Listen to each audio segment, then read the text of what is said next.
How's it going, chat? How are we? Let me just turn the music down a little bit, shall I? There we go. How are we doing, everyone? Hello. Bonjour, says the beavers and the dams. The whole beavers and the dams, not just the beavers. Damn. What do you mean was the gnome noise? There's no gnome here. Oh! I figured.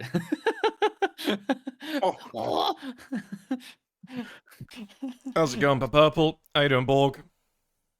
Sup, Tim. Oh, thank you for the sub, Borg. Much appreciated, my dude. Hell yeah, 2 months. Legend. How's it going, Leman? Sup, a true grim heart. Welcome to the chat, my dude. Hey, Snizzy. Damn, I ain't thanking you. I ain't thanking you, man.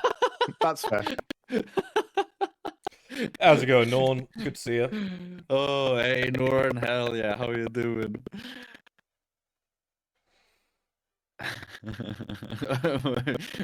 You know what? Whatever. I'm not going to question the cardboard cutout. It says artistic chimera. Hold up, gentlemen. Hold up. Let me just send you guys to the fucking Shadow Realm real quick. There you go, guys. They're dead. They're gone. Problem solved. It's just us. It was all a lie. There was never going to be Moots and Snizzy. It was just gonna be us. I tricked you all. I'm afraid. You've all been deceived. Misled, even. Alright, how do they sound now? Hello. Oh my god! Norn! Bruh. Thank you so much for these 1,000 bits, Norn. Thanks so much for the 1,000 bits, Norn. Much appreciated. 4, 5, 6, 7, 8, 9. Holy moly. Thank you. Let's see here. Red button radical. Hello, probably my last stream for a while since I'm shipping out for boot camp. But next time you see me, I'll be giving bits brought to you by taxes. Oh, they'll taste all the sweeter for it, I'm sure. Very good. Right, just for context, everyone in chat, I fully expect Moots and Snizzy to carry the stream today. For a few reasons. The first is that I don't hate AUs, guys. I will throw that out. I don't dislike AUs. But there are no AUs that I actually like. I don't hate them. Don't hate them. Thank you, Borg, for matching the bits. Much appreciated, Borg. Thanks so much. Yeah. Thank you so much, Borg. What a legend. So yeah, I don't hate AUs. I just don't really. None of them have like struck me as like, oh yeah, this is really interesting. I guess I never made a shitload of fan fiction growing up. You know what I mean? Even that one time you got to collaborate on one AU? Wiped from my memory. Purged. It's gone. Completely gone.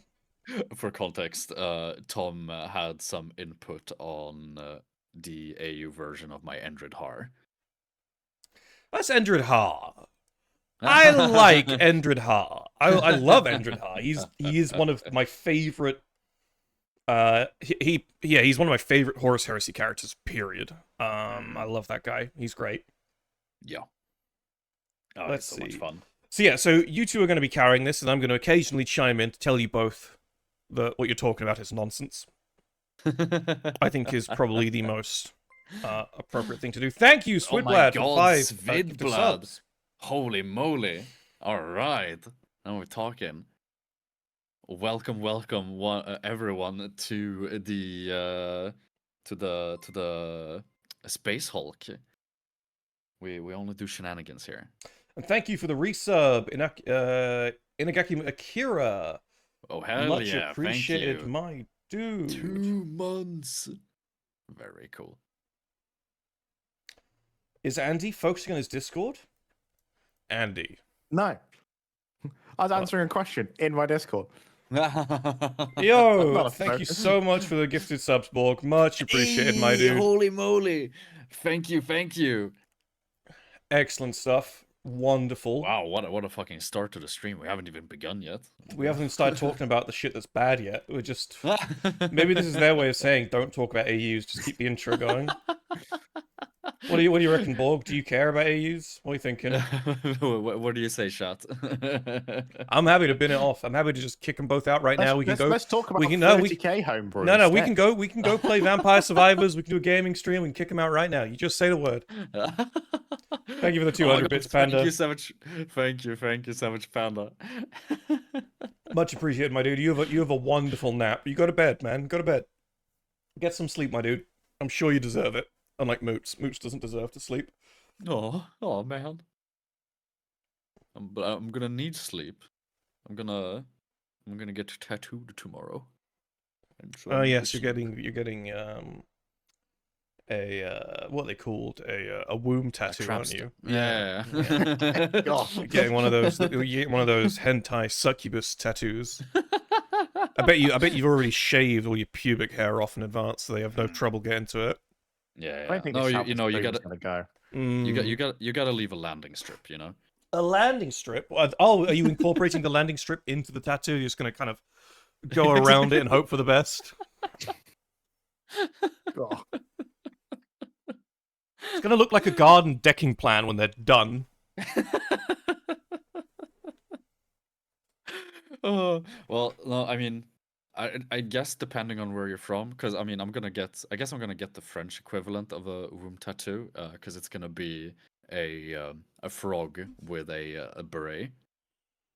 A frog with a beret. Ah, Yep. culture. Oh, thank you, Bog, for the 500 bits. Thank you very much. Borg says, I've only heard about the Dornian Heresy, where it flips the loyalists and traitors. The Dornian Heresy is fine. I think it kind of opened the doorway for people to start doing AUs of the Horus Heresy. There are things about it I think are really fucking stupid, mind you, but we'll get there when we get there. Yeah. Well, I mean, should we throw ourselves right into it then? Whilst we're. I know Borg didn't reply. Borg didn't tell us whether he wanted us to bother or not, so I'm not sure. I'm not really sure, dog. I think we wait till Borg gives us the go ahead. Until then, we just like pretend we're not doing AUs because That's make my life a bit easier. Ignore this picture in the background of totally loyal Dorn. You know. Oh no, that's Horus. Totally. He's Oh, of just course, he's taking the Dipped yellow in yellow mustard. Bugatti out for the day, you know. Yellow Bugatti. You know what I mean? Piss Horus says Carbon 6. Pissrus, yes. Pissrus. My favorite.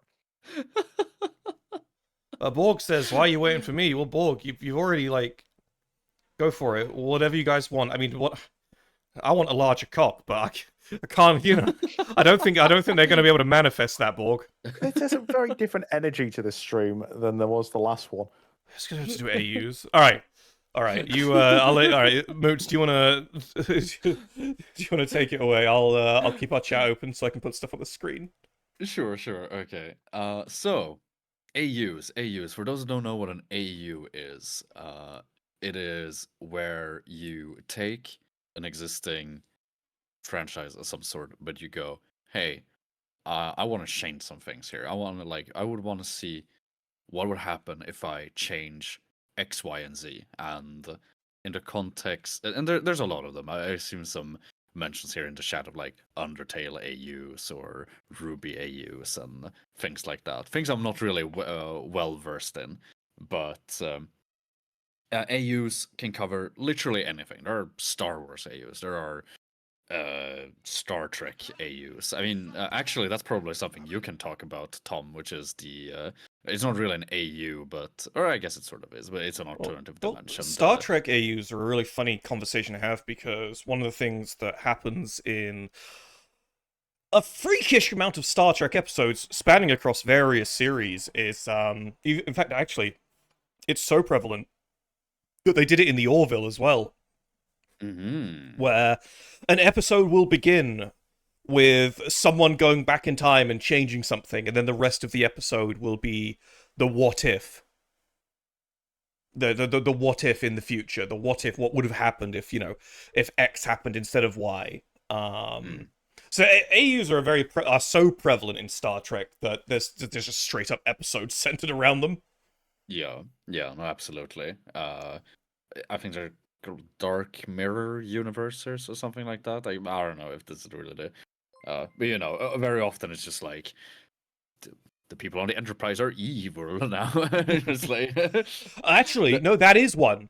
That is oh yeah, one. There was, I can't Mhm. remember what prompted it, but there was an episode where someone went back in time, or one thing got changed, or whatever, and it came back to the modern day. And instead of the Federation being these sort of utopian communist explorers, which is what they basically are, they were instead something much closer to the Super Earth armed forces that you see in Mm. Helldivers. They were very much a war machine empire.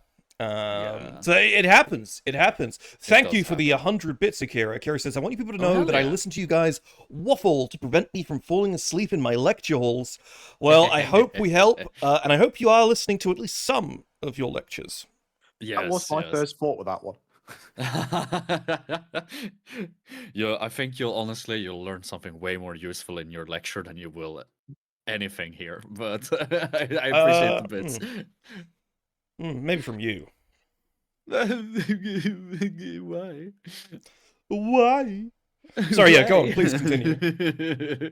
Yes, so that's sort of what an AU is, right? And in the context of Warhammer 40k, a lot of AUs are centered around the Horus Heresy because it is, I think, one of the most defining moments in Warhammer or in 40k lore, and so switching around how things happen in the AU in the heresy is sort of the jumping off point to like explore what could have been, Well, right? It's a very popular I setting think, I to mean, I think change. that's a really bad way of describing it.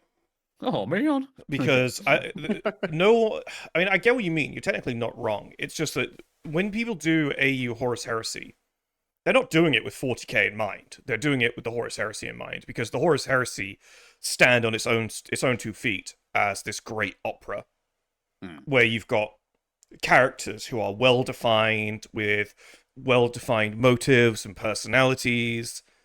Um, I think maybe to its discredit, but to its credit as AU material, there's also a bit of a Marvelification of the Horus Heresy because Primarchs are so, and a lot of the characters in the Horus Heresy beyond the Primarchs are so defining, where their Larger actions than have life. like very clear, large, and impactful waves that affect the narrative of the heresy. Whereas in 40k, like there's great larger than life characters that can do giant deeds, and those deeds mean nothing in the face of the universe. Mhm. Which I think is why the Horus Heresy is much more entertaining to AU than 40k, for example. That's a good point. That's a good point. I actually have. I also do actually have a point talking about sort of this as well, or going further into details about just this.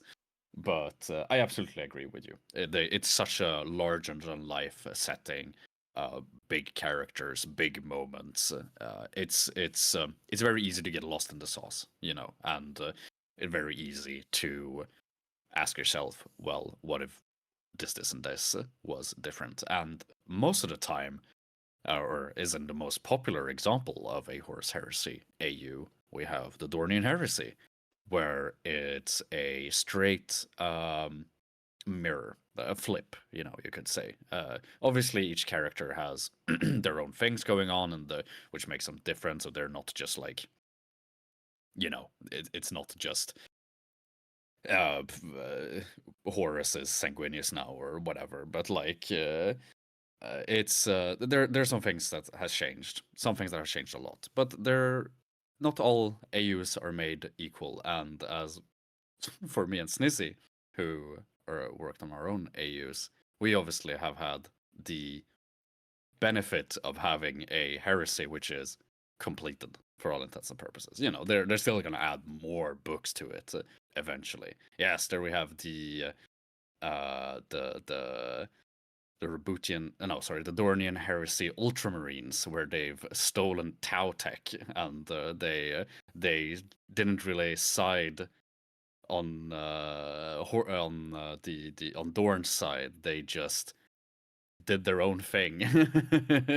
It's one of those things of the big thing with the Dornian Heresy. It was written at a time when the Horus Heresy was. You got the Horus Heresy Visions book, which gave you some general mythology and information, a load of art, and there's maybe 2 or 3 of the books out. So a lot of the lore is from a time where everything's super vague. So if you look back and try and read the Dornian Heresy now, you'll be like, well, that doesn't make sense. Well, why did they do this when this did this?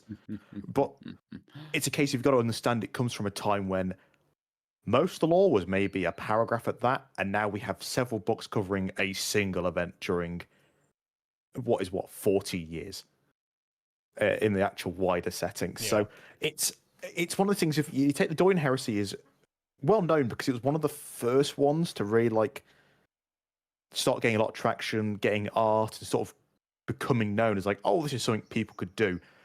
So I have a soft spot for the Dornian Heresy. I remember being, 15 years ago, stumbling across it, and that really has always been something I was interested in. Is what sort of drove me into looking into AUs and the concept of them anyway over the past few years. So it's good as a time capsule to show where, if you're interested in sort of 40k, 30k, and where it was 10 years ago, 15 years ago, the Dornian Heresy is a really good time capsule to see where the lore and where the hobby was at the time. Mm-hmm. If you search Dornian Heresy, I think you can still find the forum posts on Bolter and Chainsword, which covers a lot of it.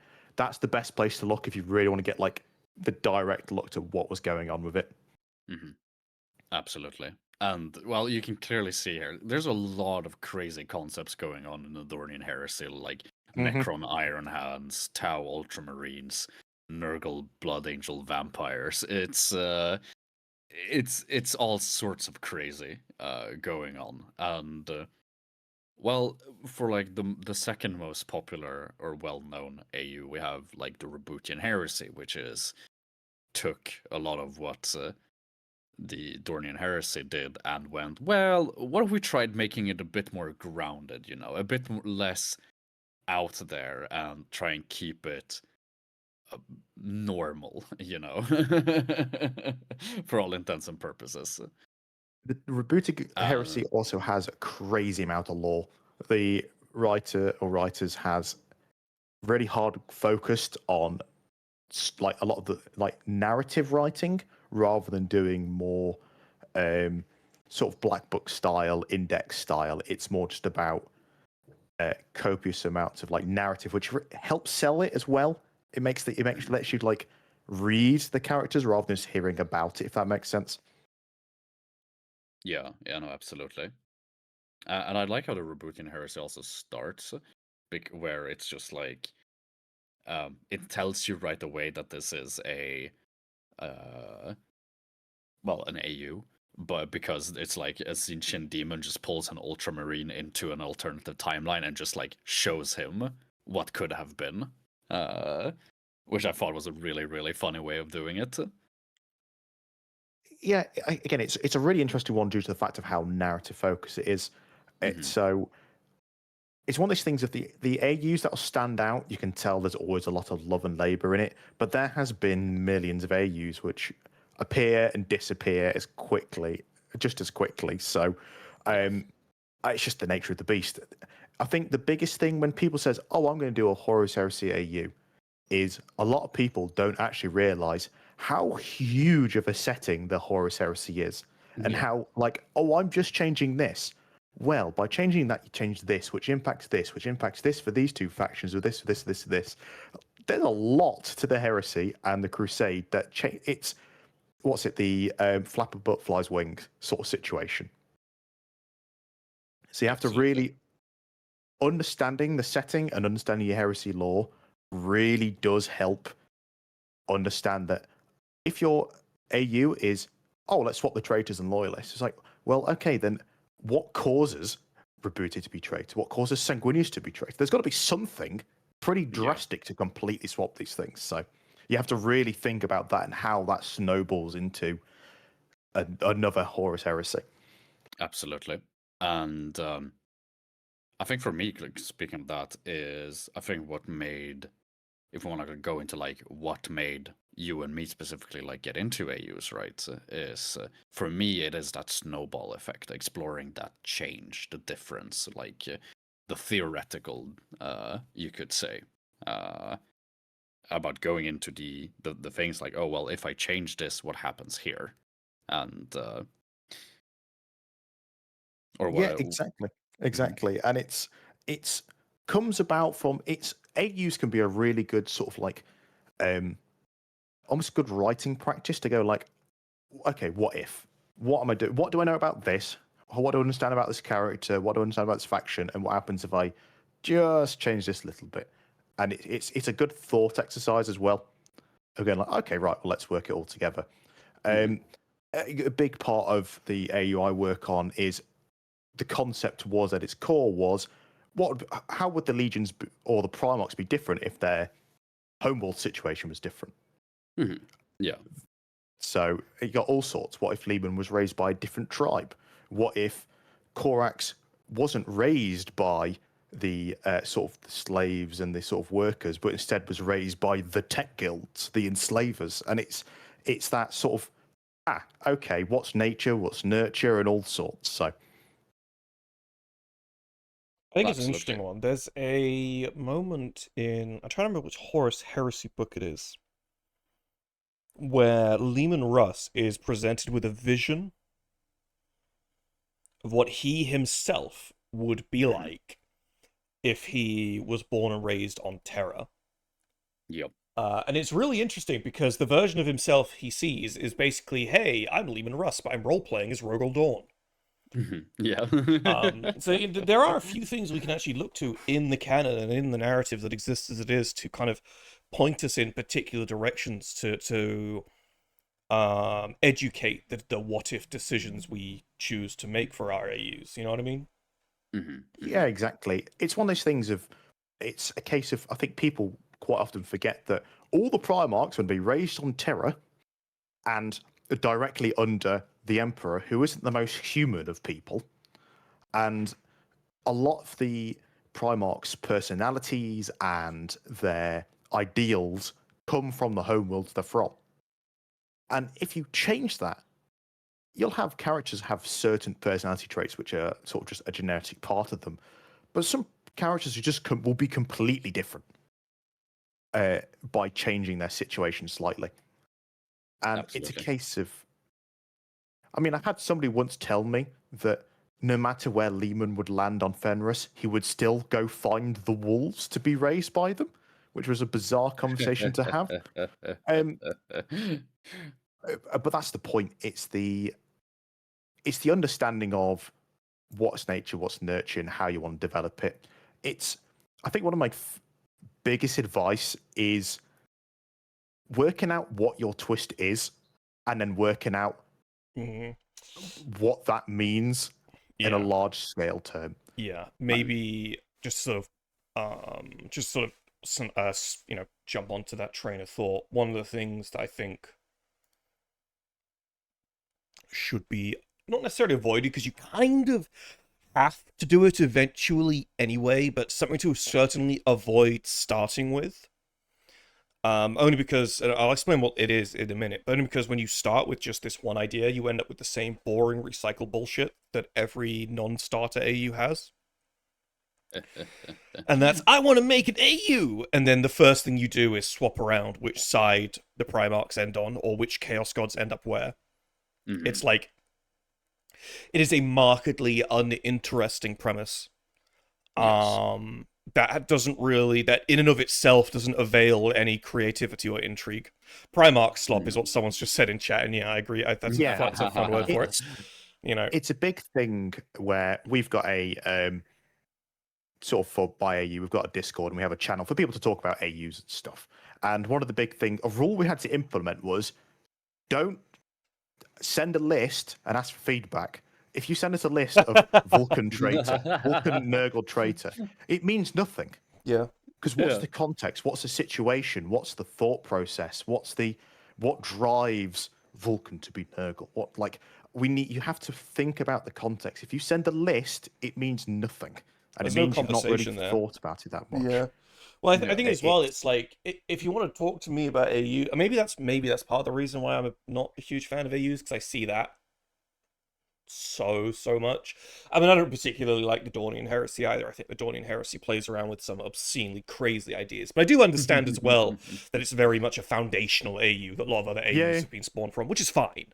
But I think I would be much more intrigued in engaging with a Discord user's AU discussion or idea if they presented it as, hey, I'm not going to beat you over the head with my entire AU, in the same way you wouldn't beat someone over the head with the entire Horus Heresy, but instead, hey, I've got this idea, here's a character, might be a Primarch, might not be a Primarch, could be literally any relevant character from the Horus Heresy, and I'm exploring this what if. Because then you can have a really interesting dialogue there where maybe you get challenged, where I could challenge you on what the premise you're trying to create. And then you can challenge me. And we can have an interesting back and forth where we explore a unique idea. Rather than just, oh yeah, here's my list. Legion. Different traitor, loyal, chaos god. Different legion, traitor, loyal, chaos. You know what I mean? Well, that's something that I truly... That is one of the things I really, really enjoy about AUs, is the discussion about... with other people and to try and make, because if you go into the space where it's like, well, we can try and make this make sense, so how do we do that, and then bounce those ideas back and forth, super fun. And that's why I really enjoyed the Endred Haar we talked about. Well, there was a whole exploration there, wasn't there? Yeah, exactly. Well, you being the Endred Haar expert, I came to you and I was just like, hey, this is what I got. What do you think? And you just went and you pointed out that, well, this and this and this and that would have to be like this and that. I think one of the biggest changes was you thought Endred Haar still needed to leave escape the prison, as opposed to just being recruited in the prison he was in. Only because it's so core to his character. If you take that away, you don't really have Endred Haar anymore. You've got a whole new character. You know what I mean? Yeah, absolutely. And I thought, man, actually, that's so true. A big thing that I've really seen with AUs is it's very clear when someone knows a lot about the heresy, or is at least willing to have conversations back and forth to understand it better. And people who go to write AUs and just really don't actually understand the wider lore context of it. Because it becomes very apparent, well, that's not what that character does. You understand that this does this because this. It's a kind of fundamental thing is, if you're going to rewrite something, you kind of need to understand what you're rewriting. The old AU that is not really an AU. It's just, I've made my own thing that vaguely resembles X, and I'm keeping all their names. Yeah, well, that's another thing as well. It's if you're doing a 40k or 30k Horus Heresy AU, people need to be able to understand what it is. If you can't explain your AU premise in a sentence or two, you failed, because you've drifted off so far from what people know as the heresy. People instantly just switch off and don't understand what you're on about. I've seen AUs which I'm like, you should just be writing your own sci-fi setting. Generally, you'd have such an easier time just writing your own sci-fi setting at this point.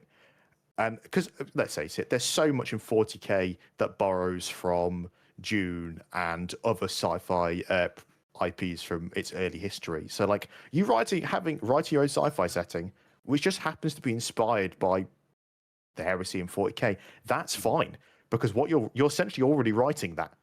You're just using some 40k names and stuff. Swap it around, change some things, and it will be its own sci-fi property. Yeah. Yeah, well, I think when you hit the nail on the head a few minutes ago, it is very important to understand the established framework of the Horus Heresy properly. It is frighteningly obvious very, very fast when someone is writing an AU, and you don't even need to ask them any questions. You can just read what they've written, and you can tell very quickly or not if they've like even read Horus Rising. Yeah. Or if they've got all their lore from fucking YouTubers. You know, it's a big thing where in Warped Origins we have Magnus has both his eyes, and I've had people say like, "Well, why has he got both his eyes? Why hasn't he lost his eye?" It's like, well, the reason he lost his eye originally was a failed bargain with Zinch. I didn't do it this time. He's not always going to be a Cyclops, and like that for me, I'm like, I thought that was a really standard bit of lore for Magnus, and it's the amount of times people have gone like, why on earth does he have two eyes? It's like, it's one of these things. Your of like, failure was assuming that Horus Heresy fans had actually read the Horus Heresy. Thank you for the 1,000 bits, Kamadachi. I'm just going to interrupt, guys. Holy moly, yes. Kamadachi says, I have an idea for a what-if/AU. I heard that in the new Scouring series, there's a text blurb where it says when the Emperor was erasing Horus's soul, he almost took out the Chaos Gods too. Not sure if it's true, but what if the Emperor succeeded in erasing the Chaos Gods from the universe, leaving a massive power vacuum in the warp? Their realms still exist, and so do their demons, and so do the demon Primarchs. Who would rise to godhood, and would new gods rise? How would this affect the timeline? It's one of those things of that's you think like, okay, here's a question that opens up an insane lore rabbit hole. It's really funny because again, people say like, oh, my what if is this single change. It's like, you've framed that as just a really simple question. That is not a simple question. That is setting changing levels of question. I mean, well, there's a few things here that I'd like as a premise, just handling just the premise itself. Also, thank you for the 500 bits, Borg. You should get. Oh hell yeah! Well, at least you're honest about it, Borg. I wouldn't worry, my chief. So just to like tackle the premise a little bit there. I don't believe it is possible to kill the Chaos Gods. Thank you for the 5 Tier 1 subs, Tim. Much appreciated, my dude. Thank you, dude. No, and I doesn't mean to, I say that knowing full well there probably maybe is some way to kill them, whatever. But what I more accurately mean is the warp isn't really a place that can have a power vacuum. Demons exist as we know it because of the Chaos Gods. If you killed the Chaos Gods, then you're not really going to have any demons left over. You know, we all like to throw, Malice? What's the guy's name? Is it Malice? Yeah. We have to throw fucking Malice around like it isn't bullshit lore. We all know it's bullshit. We all know it. We all know that it's twaddle. We all know that one Chaos Warband that worships Malice is also twaddle. If the Malice fan. Yeah, sorry, like 2 Malice fans. If the Pantheon dies, then the fucking warp changes irrevocably. It's not just new Chaos Gods take their place. You know, and how it changes irrevocably is like, who knows? Who could say? You know what I mean? It's like saying, how would the flight from here to Barcelona change if we deleted the plane mid-flight? I'll tell you how it changes. You end up in the ocean. Deleted the law of gravity. Yeah. You know what I mean? Deleted the pilots. Someone just Oksana's just said they're not characters so much as they're fixtures of the setting. I think that's pretty close to what we're thinking. Yeah, it's I mean, as far as novels are concerned, they're more MacGuffins than anything else. Well, exactly. Yeah. Well, I was gonna say what you've done here is the example we said before, where you created a new setting. Essentially, this is no longer Warhammer 40k. It's not an AU anymore. You're just making your own thing. Yeah, exactly. And I mean, as its own thing, like, you know, I'd love to read a a sci-fi book where it's just like one day the fucking gods of the universe just dies. Like, what happens then? You know, that's actually a very interesting setting. But as an AU, maybe not. But then again, I AU don't where Slanesh necessarily. Sorry, go on. Caligoon says AU where Slanesh dies and Kin recreates him through drinking and first principles. Oh, fucking Caligoon again. Oh my god. The I funny Thank thing you, as well is it's Velociraptor, like- for the 2,000 bits. Oh, thank you Holy so much, moly. Velociraptor. Much appreciated, my dude. Much appreciated. How many bits are we at now? Are we actually approaching the... We're about halfway there. Okay, alright. Well, we're halfway. Oh, what does that say? 40. We're at 41%. Yeah, okay. So we're 41%. close. We're only close. We're a bit more than halfway there. We're close. Oh, I'm getting close. Once we're at 50%, we can do the thing. We can Incredible. do the thing. We're gonna do it. We're gonna fucking do it. But I think this line of conversation is really interesting because it's like highlights the misconceptions about what even makes an AU. Thank you for the Prime sub, Papa. Much appreciated, my dude. Thank you. I think it really highlights what even makes an AU, let alone a compelling AU. Because if someone comes to me with an AU and there are no Chaos Gods, there's completely new Chaos Gods, and the Primarchs are nothing like they used to be. It's like, well, that's not an AU. I'm not reading that. I mean, I'm probably not reading it anyway, but still. Well, it's I mean, we're sort of going into, well, you know, this is talking about like earth-shatteringly big changes that change the setting in its entirety. Now, obviously, you know, it's a snowball effect, right? It's the the butterfly effect.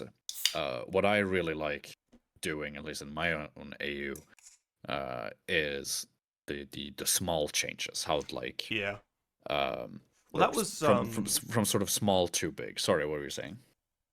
Well, I was coming back to the way that you've presented Endred Haar. Yeah. In Alternatus, because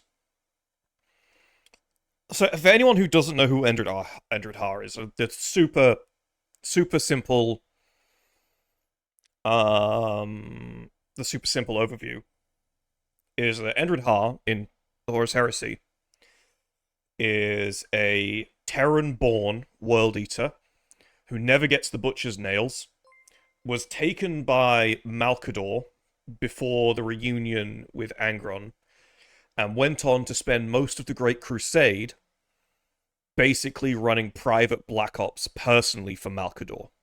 Mm-hmm. Thank you for the sub, Deft. Thank you. And during that time, he became one of the, even though he was completely unknown, he became one of the greatest warriors the Legiones Astartes had ever seen. Now, when the heresy began, and it was like, hey, every single world eater is not trustworthy anymore, fucking kill him. Because he was technically a world eater, Endred Haar was arrested and put in prison. Because obviously he wasn't going to resist, because why would he resist? He's loyal to the Imperium. And at some point, after he'd realized everything that had gone on, all that he'd given, all that he'd suffered, he went, right, this Horus guy is a dickhead. This Horus guy needs to be fucking killed.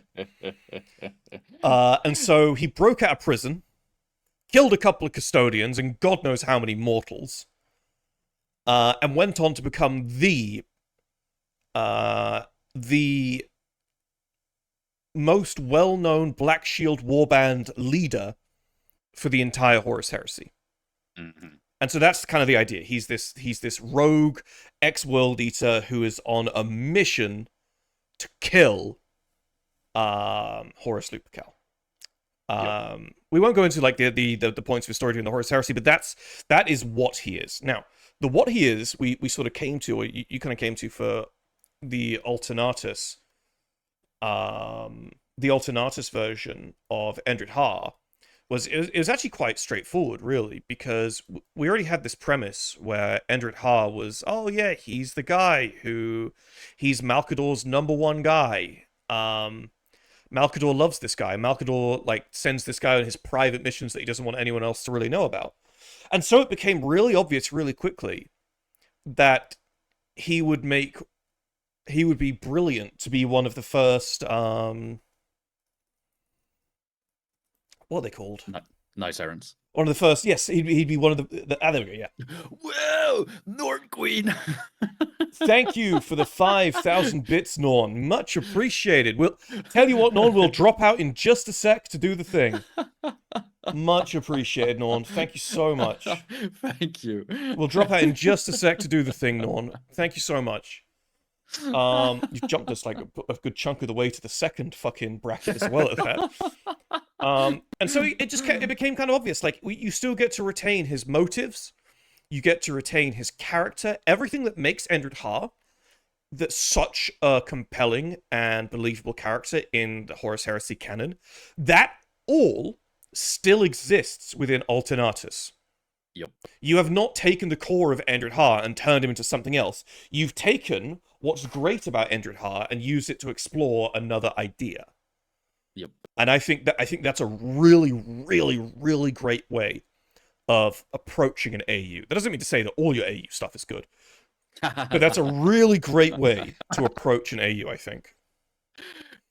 It's a very fun one, yes. It's that small change as opposed to like some earth-shatteringly big one that makes a. Oh, hold that up, still guys. Makes a difference. Yep. Hold up, guys. I need to chuck you guys in the bin again. Well, tell you what, guys. I'll tell you what we'll do, chat, is we'll quickly go away and change our avatars, and we'll be right back. And we are back. Is the audio okay, everyone? Is the audio okay? Thank you. So the reason we have changed our avatars is because you guys have managed to get the bits donations up to the halfway point on the bar. If you can get it all the way up to the end, then we change once more to something very special indeed. But we're back. Guys, can one of you two talk just to let us know how the audio sounds? Hello. Because it wasn't very good before we went away. No, we didn't have a cardboard cutout. No, we do have something funny that we might do for if we get to the next one. If we get to the next one, we might have something funny in mind for Snizzy. But as a guess, it's like it wasn't really a huge priority to put Moots in the asset mines to make him a whole thing. I just got out of the asset mines. Please, Tom. Please. Oh, hold on. I've put Snizzy's arm in front of the bar. Percentage. Yeah. Hold on. I'll tell you what I'll do, guys. I will bring Snizzy over to my side of the screen so that you guys can still see the bar in all its glory. There you go. He's over with me now. Now you can see that. Now you can see the bar. Now you can see the bar properly. Us two versus you, Moots now. Glue him to the top corner. Shit. It's tempting. It's tempting. Borg. Oh my god. Thank you for the 1,000 bits, Borg, but desist. Desist. Can you just make Snizzy a bigger cutout? Hear me out. What if I made him a smaller cutout? What if I made him a little guy? Your shoulder. Every time we upgrade, we just remove one of his limbs. No. What if I made him just a little guy? You know, what about this? Is that better? He's just a little guy. There we go. It's perfect. He's in the way of the chat a little bit, but he's there. He's just a little fella. Tell you what, I'll put him on top of Moots instead. I'll put him on top of Moots instead. Moots, you can have Snizzy. It just looks like I'm really far away. Hey guys, can you hear me? Hi. There he is. You've got him now. You can have him. I got holy shit! I got my Look little at me. my little The parrot. tiniest You know? witch hunter. It's sensational. I can't remember what we're talking about. I'm talking about Endred Harp. So yeah, so I think I think that's a really fun way of going about doing an AU character too. Thank you for the 1,000 bits per purple. Much appreciated, my dude. Oh my goodness. Thank you. I think that's a really good way of doing it, to kind of make a conscious decision at the start about what traits you want to keep. Now, the obvious things that people are going to keep will be, oh yeah, Guilliman will still be a tactical genius. And no, fuck that shit off. You can or can't, that's whatever. Talk about personality traits. Talk about, things that make that character beyond the surface level stuff. You know what I mean? Absolutely. I think a key thing, like, for example, this version of Haar is, even though the World Eaters in the AU are completely different, this still happens no matter what happens to Angron and the 30 and his Legion. Germa, I can hold up, Germa, I can talk like it's a short if you want me to. I can do the presenter voice if you like. But it's just gonna make me really uncomfortable. Voices? I don't want to. It's weird doing that voice though, because that voice almost only works when I've got like words in front of me, so I can like plan the inflection I'm gonna put on what I'm gonna say. Oh my god, Bog again. Thank you so much, Thank Bog. you. Holy moly. 5 Norn Queens, you got competition. Oh, he's closing in. He's not actually far out. Oh yeah, no, holy shit. I was gonna say just 2,000 bits behind, but yeah, no, just yeah, only a measly 2,000 bits.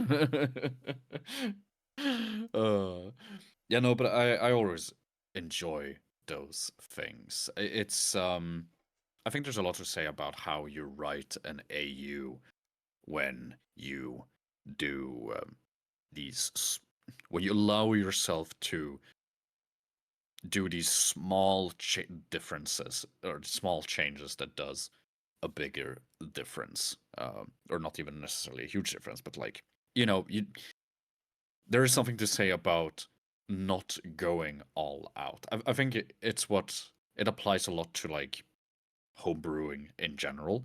Is, we talk about this when we talk about homebrewing Space Marine chapters or whatnot. Like when you're trying to be unique, you end up overdoing it and it becomes not so great. Now, that's not to say that I think it's terrible necessarily. Obviously, like looking at the Dornian Heresy, it's a landmark like thing for a reason in the fandom. And as crazy as it is, right, and as poorly as it has aged, it's still a defining thing for the whole fandom in general. I think it's a difficult one. Using Endred Haar again, just as a brief example, just because he's still on the screen. Mm-hmm. I just realized, like, talking about that, as we've had the quick back and forth, I just realized, I don't actually hate AUs.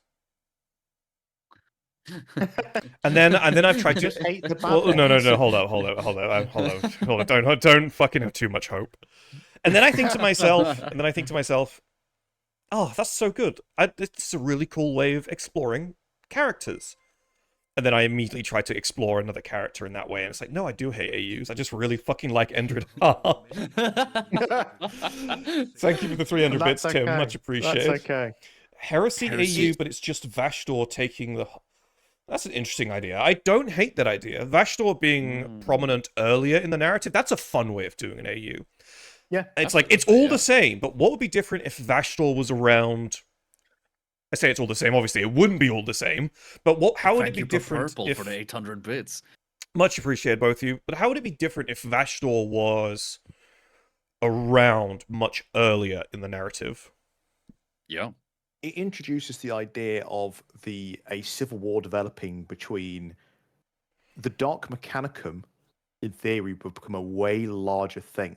And if it's a case of it's set up a lot more delicately and it was given more time, Mars is the war infrastructure for the entire Imperium.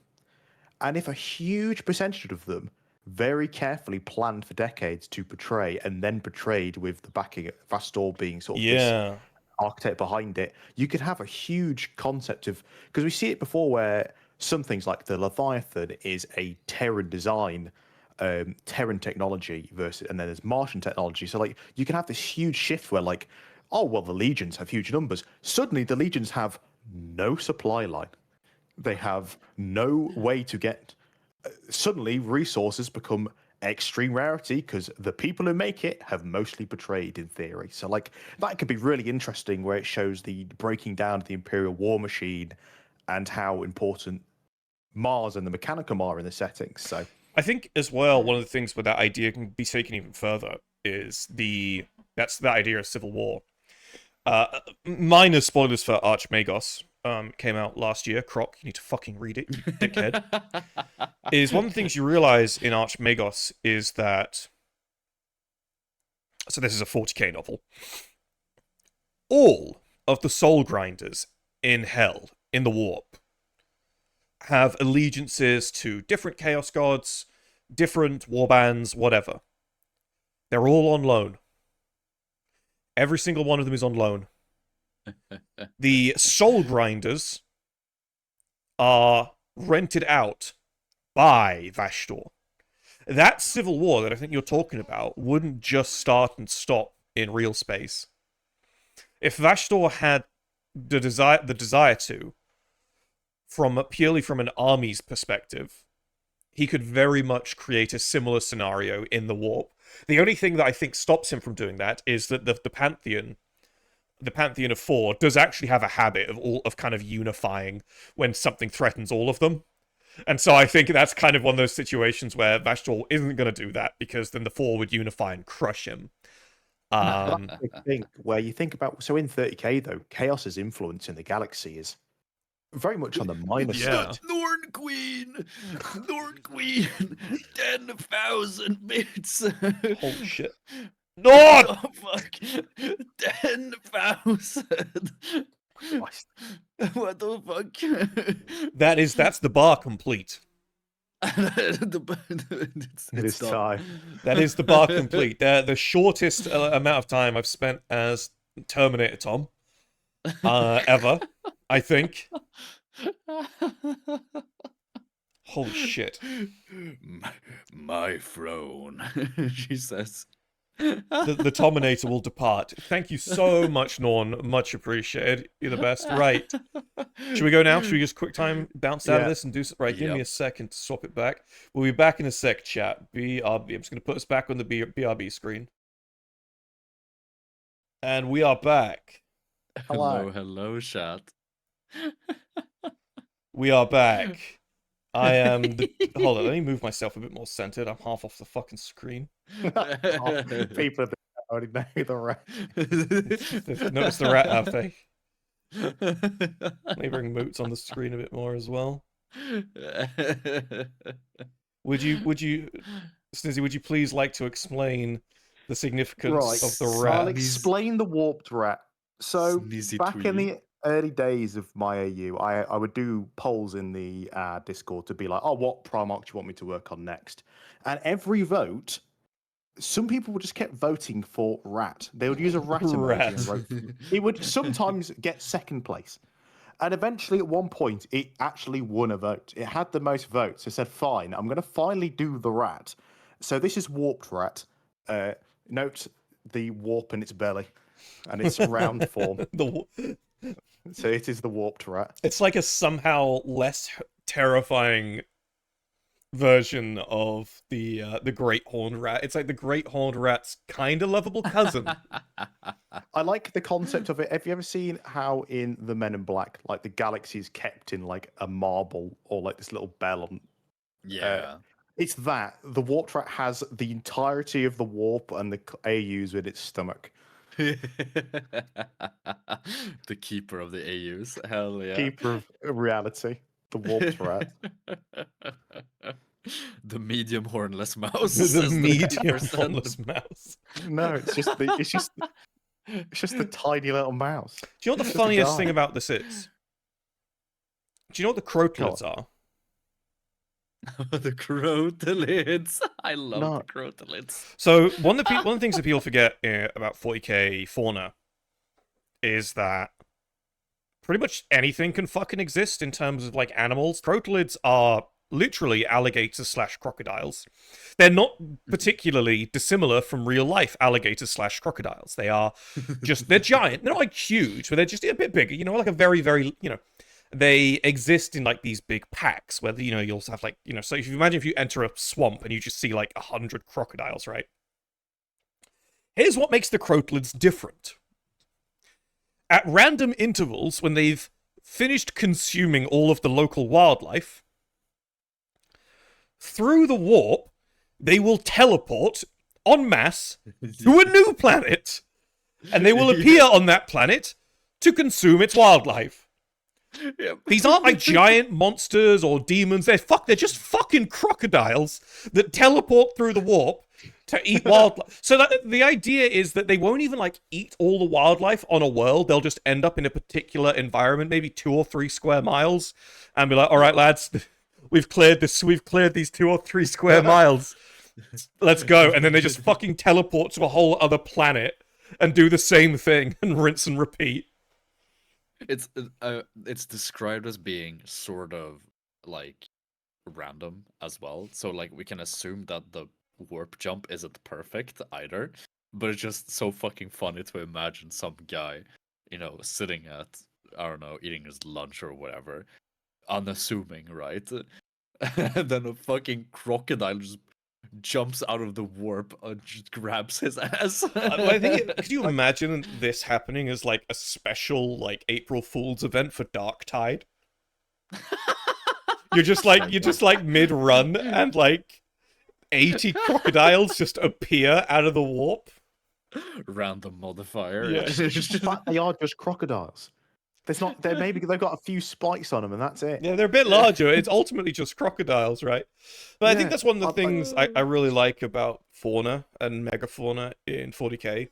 One of the things that you see homebrewers doing like all the fucking time is like, my homeworld, my Space Marines homeworld has giant monsters, and it's like it's gotten to the point now where like if I read a homebrew or see a homebrew, it's got some kind of giant like animal or monster, I genuinely don't give a fuck unless it's been done in a really unique and interesting way.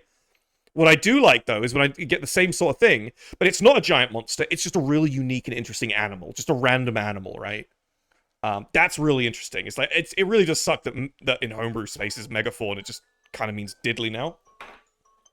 Big thing for me is always when people be like, about your phone alarm? Sorry, what's going on? this world has tigers on it. It's like, we're in a galaxy-wide Tigers. setting. Why is everything Terran or Earth-based? Give me something alien. Funny enough, the Imperium's fine with alien animals. It's just if they have a level of intelligence is where the problems come about. Have you seen that one picture of a Grox? No. Oh, you're in for a treat. I'm gonna get it. But now hear me out, Snizzy. Yeah. Tigers. Yeah. But at random times, they jump through the warp. It's perfect. We've done it. So this, I've just googled Grox. What is that thing? This is one of the only pieces of canon artwork that exists of the Grox.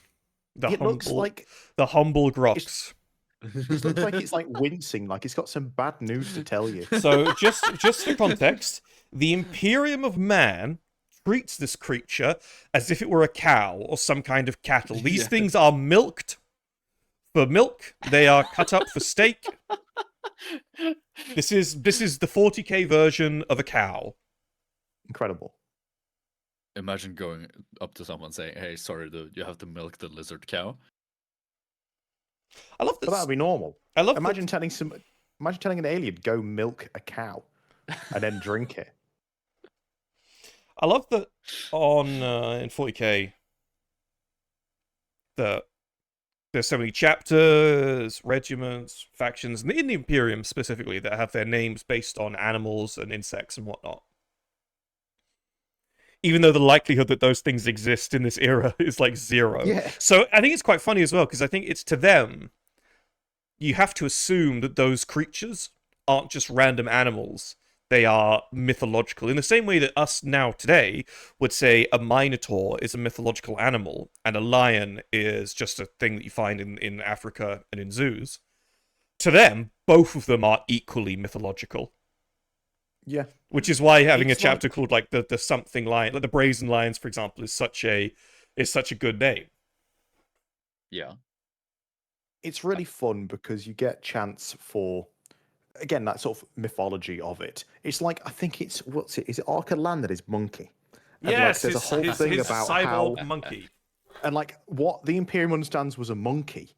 They can't get their head around that it isn't just like an extremely deadly predator. Mm. 'Cause in reality, I mean, they can be strong and scary. Bog, 10 subs. Holy moly. Much appreciated, Borg. Thank you so much, my dude. Holy shit. I guess no one's fucking listened to ads today. Honestly. What the fuck? Thank you so much, Borg. Thank you. Holy shit. And yes, I love the idea of animals being like, I like a world saying we have tigers, but then what?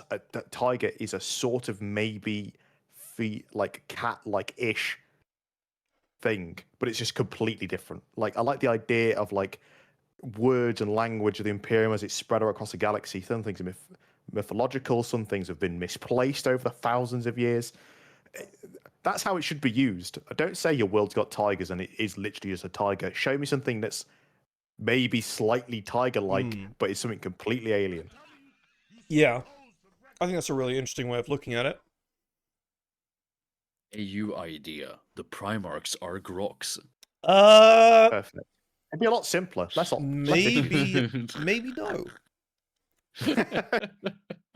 I'm waiting for someone to do the whole fucking. That means... AU idea. The Primarchs are all felonids. Oh, you know, I was gonna say the good thing about them being Groks is then I can milk the Primarchs, but you know. Wait, what? Outrageous. We both know that you can milk them anyway. Shut up. Well, no, hang on. This is a big law dispute, and if you can actually or not. What, milk a Primarch? Look, there's enough law discussions where that's a fair question to have. If you say you can't, Snizzy. then all I'm saying is you're not trying hard enough. Snizzy, we are the foremost experts on all things sexually relating to Primarchs. Look, all I'm saying is that look, I've seen enough AU discussions about Primarchs having kids and the whole concept of like these are demons bound to murder bodies that are vaguely human shaped. Yeah. What's that precludes them from busted? I don't think so. Yeah, I think it does. I think it does completely. I think they are like Ken dolls. Or maybe not like Ken dolls, but nothing's working. Let my boys bust. What the hell? He reckons they're all like fucking Yujiro Get it in Hanma. chat. He thinks they're all like fucking Yujiro Hanma, where they can't like, where they don't.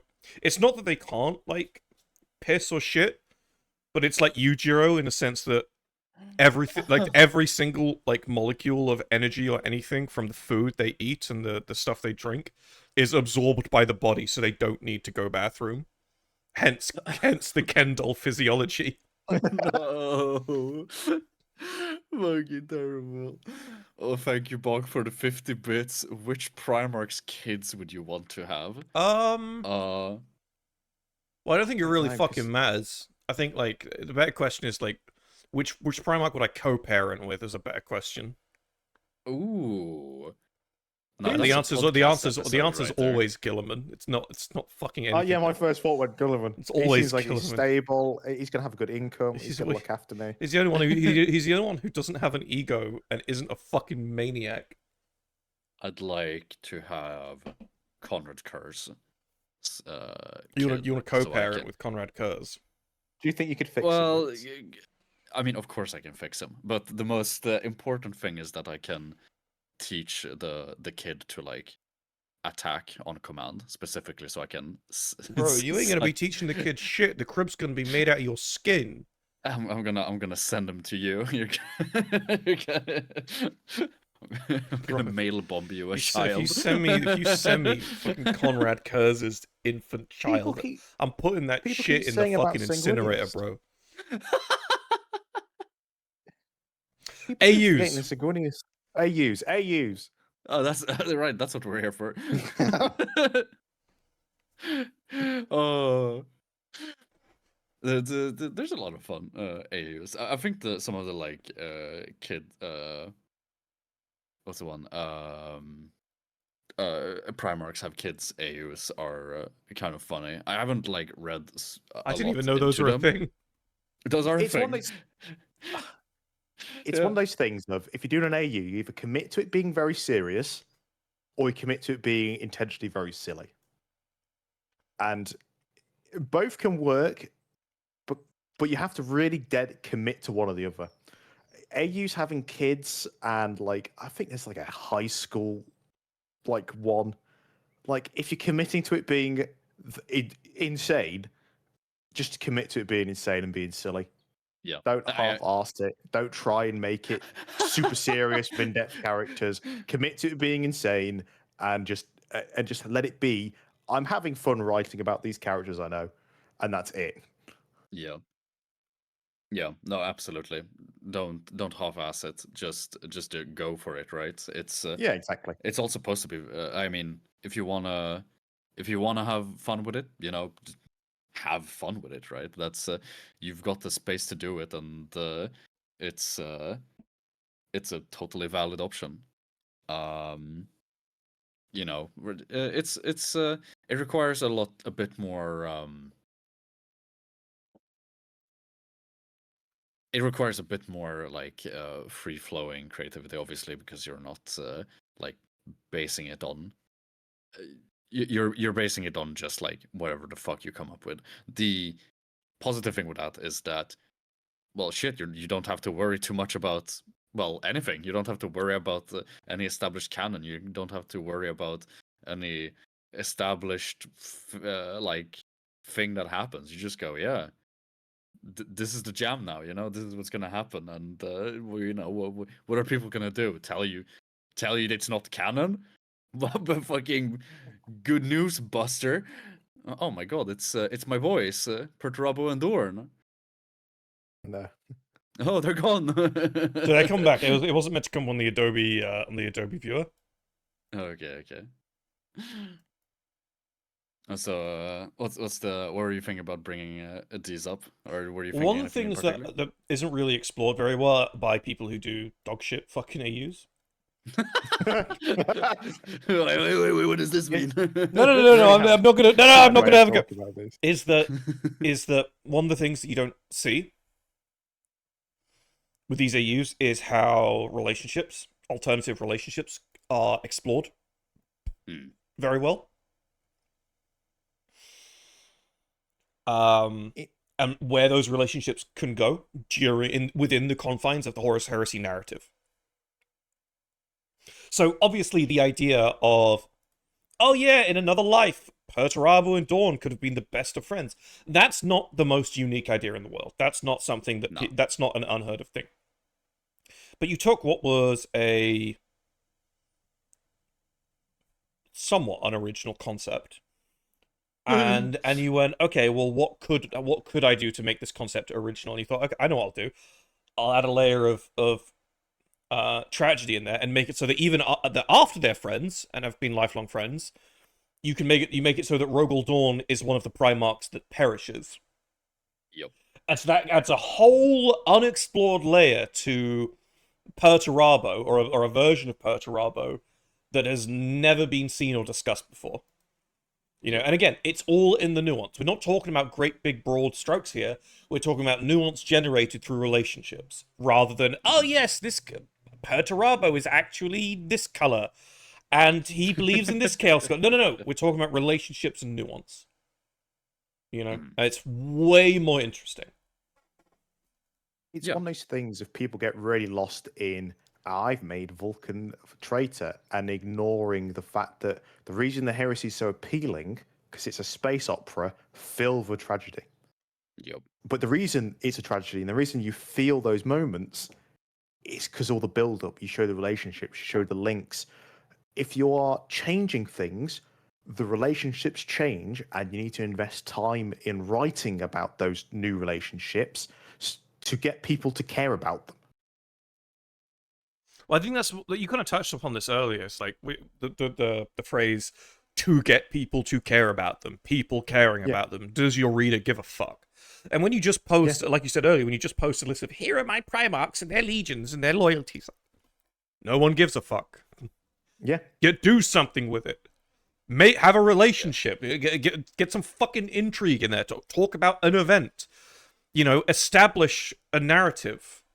That stuff works. It works so well. And do you know what this is actually comparable to with normal 40k homebrewing? The substance discussion. It's when it's the what they do versus what they have. Yeah. So many people, and I had this discussion with someone early today.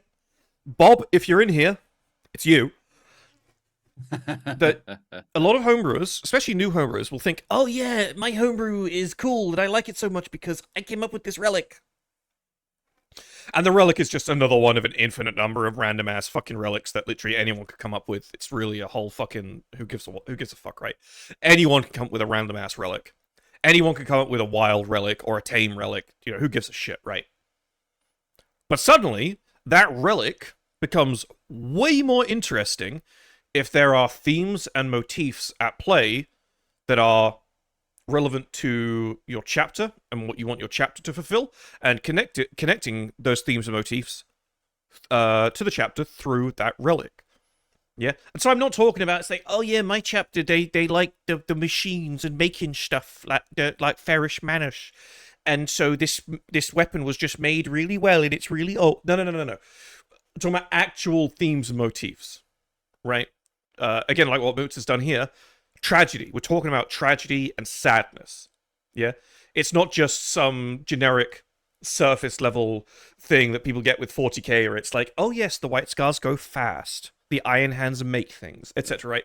Actual themes that you find in narratives. It's you know what I mean? It's like it's the difference between surface level tripe an actual narrative intrigue. And I will freely admit this to chat right now because we were talking about it before the stream started. It's why Tybros the Red Wake is ass. It's why Tybros the Red Wake is ass. Because we talk about characters in the Horus Heresy and 40k who have all of their intrigue on the surface level and ones who have their intrigue below the surface. And characters who have both.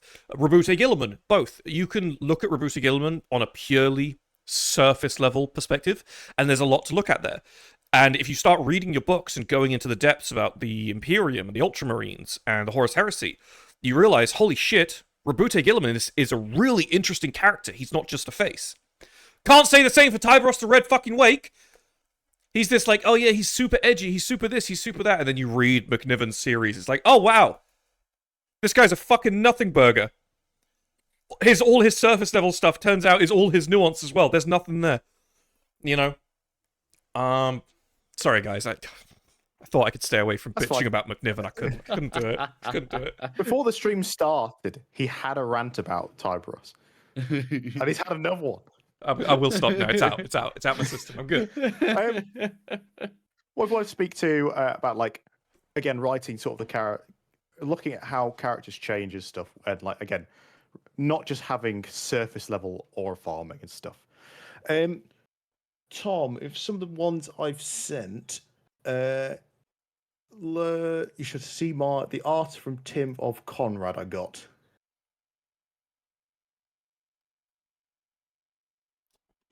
Oh, the crown. Mm-hmm. There we go. We're going to talk about some warped origins. I love that you've sent me like the lowest res copy of these fucking images. I don't pay for Discord Nitro, so I'm not fucking paying for the heft. I'm not paying how much I have to spend to send high res pictures. I could send you higher res ones on an email or something. Anyway, so a bit of context on it. So, Warped Origins, the entire premise is around the idea of the Primarchs having different. What if they had different lives in their home world? In canon, Conrad lands in a volcano and proceeds to just be the worst thing in existence on a world, and then brings it into compliance by being very edgy the entire time. By continuing to be the worst thing in existence. Yes. In Warped Origins, the concept is that his pod goes smashing through one of the hives, ended up killing a load of important sort of higher up families and nobles. His pod is found by a different noble family, and Conrad is basically raised as this a son within this family, and basically used to just deal with competition. And so he's raised sort of as almost like a crime lord, crime family sort of situation. And a key thing with Conrad, we know, with sort of his, I guess, Primarch power, He's the in penguin. quotations. Kind of. Sorry, So carry on. a big part of it is the fact of his visions. And we know very clearly in canon how extremely unpleasant and horrific they are. Oh my for god, him. sorry, you've done the opposite of Batman. You've turned edgy Batman into edgy Batman villain. Yeah. Who somehow, because of which, is actually less villainous. Well, that's the thing. So a big part of it is the fact that basically it produces a lot of visions of showing him just like the horrificness of what the world is. And because he's not just being a gremlin in a street somewhere, it just ends up causing all these horrific visions, end up basically him butchering his family. And in doing so, his visions of the future change. They see the hive he's in isn't so awful. And it's this whole recontextualization of a big part of Conrad is his weird sense of justice he has and what's right and what's wrong and what isn't. And this version of Conrad starts becoming quite reliant on these quite involuntary and horrific visions to sort of guide his decisions. And so doing so sort of it forces him to recontextualize things and what he's doing and how it impacts the future. And so over that, he becomes better. I'll say in question marks, better. And then he meets the Emperor. And we know when he meets the Emperor, he has a visions of what essentially is the Horus Heresy. And this happens in Warped Origins as well. But it's completely recontextualized in you have a Primarch who's actively trying to use his visions to improve things, sees the galaxy is about to be burnt in some time. So he spends the entire Great Crusade trying to stop this from happening. And with a character who's also shown to have a wide range of issues with mental health and, again, these visions causing more and more harm to him, he essentially starts going mad. And it's the idea of having a more noble Conrad desperately trying to stop this horrific vision from happening and just failing completely throughout the Crusade. And it's this deep dive into essentially despair. So Conrad ends up as a follower of Nurgle. And it's something which, when people look at Nurgle, they see, oh, it's plague and pestilence. That's not an emotion. Nurgle feeds on despair. Nurgle feeds on... A big part of Nurgle is the fact he actively likes to force people into service. Not willingly, he likes to force people into service. He likes to break people. He feeds on the despair and the hopelessness of it. And it's sort of mentioned in the Siege of Terra. Mortarion basically is using a plague that just makes people sad. The defenders start losing the will to live in certain areas because of this mind plague sort of thing. And it's that same concept of Nurgle can work not just through that sort of classic sort of body horror plague sort of thing, but also mentally as well. And so in the end, you have Curze, again, he's trying to stop this vision from happening. It starts just doing horrific things or allowing horrific things to happen just in any desperate hope that it changes what he's seen. And in the end, he doesn't. And he just becomes this complete puppet. He falls completely into despair and just goes, whatever. And he just follows fate. Any vision, he goes, I'm just going to do exactly what it shows me, and I'm not going to change it. And just becomes this just sad and depressed. And it's watching... So again, it's taking the core what Conrad is. You've got that sort of sense of justice. You've got his established abilities with his divination, and the setup that he has.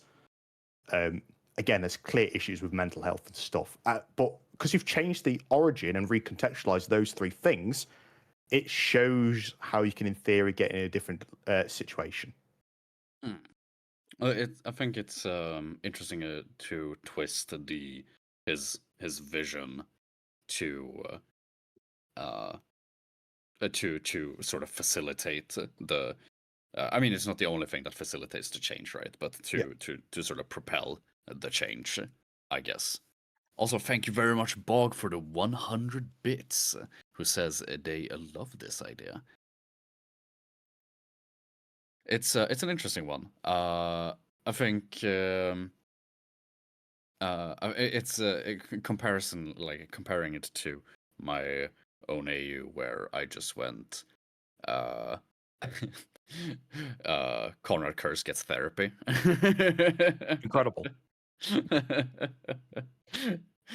Very simple change, but I think that sort of also highlights a difference in. There we go. Yeah, that's the one. Yeah, where he becomes. I say he becomes a vampire hunter, but I wanted to aesthetically have him be the sort of vampire hunter because. Yeah, well, I remember there was a lot of conversations around a particular sort of Van Helsing influence for Alternatus Curze. Yes, exactly. It's because it sort of like landed in that because, well, the Blood Angels are so much more vampiric here. But it was all it wasn't really, but that was also their natural sort of rivalry that ended up between the Blood Angels and the Night Lords. Yeah, where Conrad Curze is like all about trying to use his visions to do better, and he sort of sees how fucked up Sanguinius has become, and he's just like, that is what I could have become, and so he naturally hates Sanguinius for that. He's still a bit fucked up. He's not perfect. He's not fixed in any way, but it's funny. But I think this is also sort of highlights a big key difference that we sort of touched upon before we started the stream here, Snizzy, which is the difference in how we write, which is a sort of it's not really a do or don't, but it's just like, I guess it's a sort of something, a tip that both of us figured out, which is when you write an AU, there's sort of two ways you can go about it, which is that you can base your AU on vibes, which is what I mostly do. And you can do what you do, where it's just like you can excruciatingly detail everything so to make it. Mm-hmm. I want to just interject real quick. Mm-hmm. Something I've noticed. Snizzy, can I bring up the? Can you? Ugh, fuck me. Is there any way you could send me? Oh no, fuck it. We'll choose the low quality one. Fuck you. I'm trying of the siege art. Yeah. Yeah, I'm wanna... trying to send you a higher quality version now. So I'm literally working that out as we speak. So, Alright, so go on then, Moots, whilst Snizzy's working out what the fuck he's doing. It's just the difference between, like, if you want to, when you're doing your AU, either do it on vibes, do sort of like what the Dornian Heresy does, where there's a lot of, hey, look at this looks really cool. Now, obviously, it does have a written lore. It's not unwritten or any way. I don't think you could do the Dornian Heresy or anything like the Dornian Heresy anymore, because the Dornian Heresy was very uniquely a product of its time. That's very true. When as Snizzy said earlier, the knowledge we had on the Horus Heresy was in the vision books and not a lot else.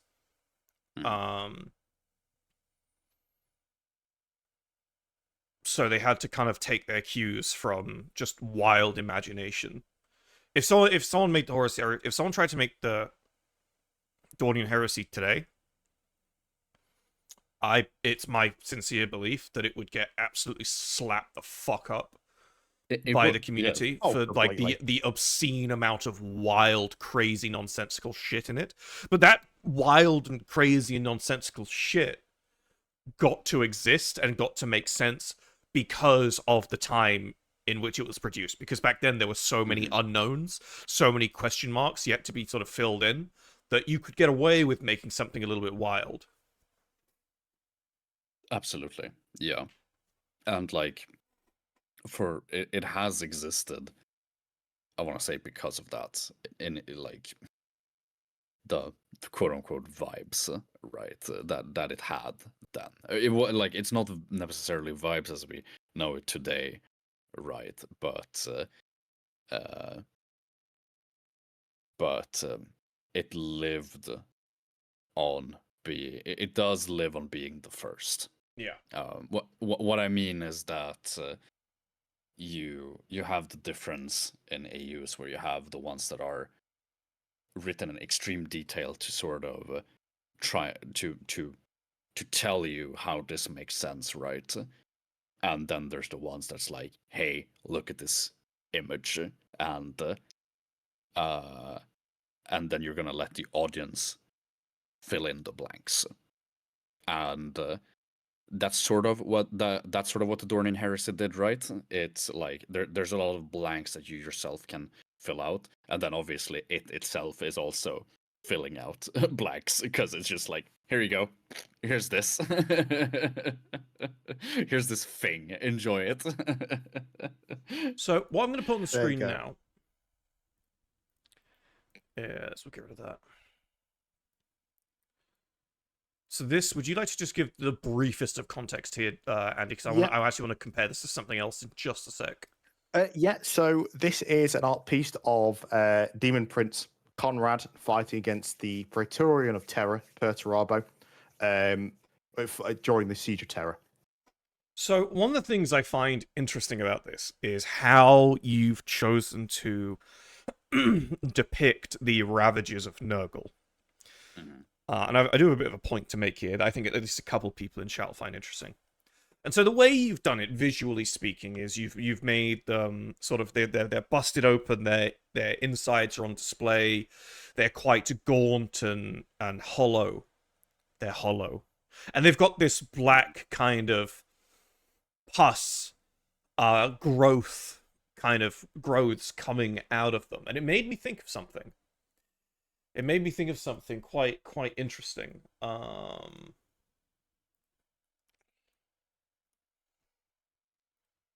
Has anyone here? Oh, we've just lost someone. Oh, we lost Andy. Huh? He's gone. Oh. He's just clicked. He's just fucking clicked on one of the wrong channels and moved himself. An incredible decision, Andy. It's called crashed. I brought Nitro to send you that file, and then it. Oh my god. Sorry, where I was going with this. Has anyone here played a wonderful little indie game called Dark Souls 3? Wow, Tom, it's almost like that's the direct art reference to depict the idea of despair within Nurgle's realm. Well, that's funny. I was thinking what your inspiration was and the kind of like avenue to still maintain those core, diseased, corrupted themes of Nurgle. It's a really good one to go for. It's a really good. It's like the pus of man, which is what all this black stuff is called in Dark Souls. Seems to sort of be, you know, that sort of prevalent thing in the your remade Night Lords. Yeah. It was a big part of that is, again, with the focus more on the actual emotion that Nurgle feeds on.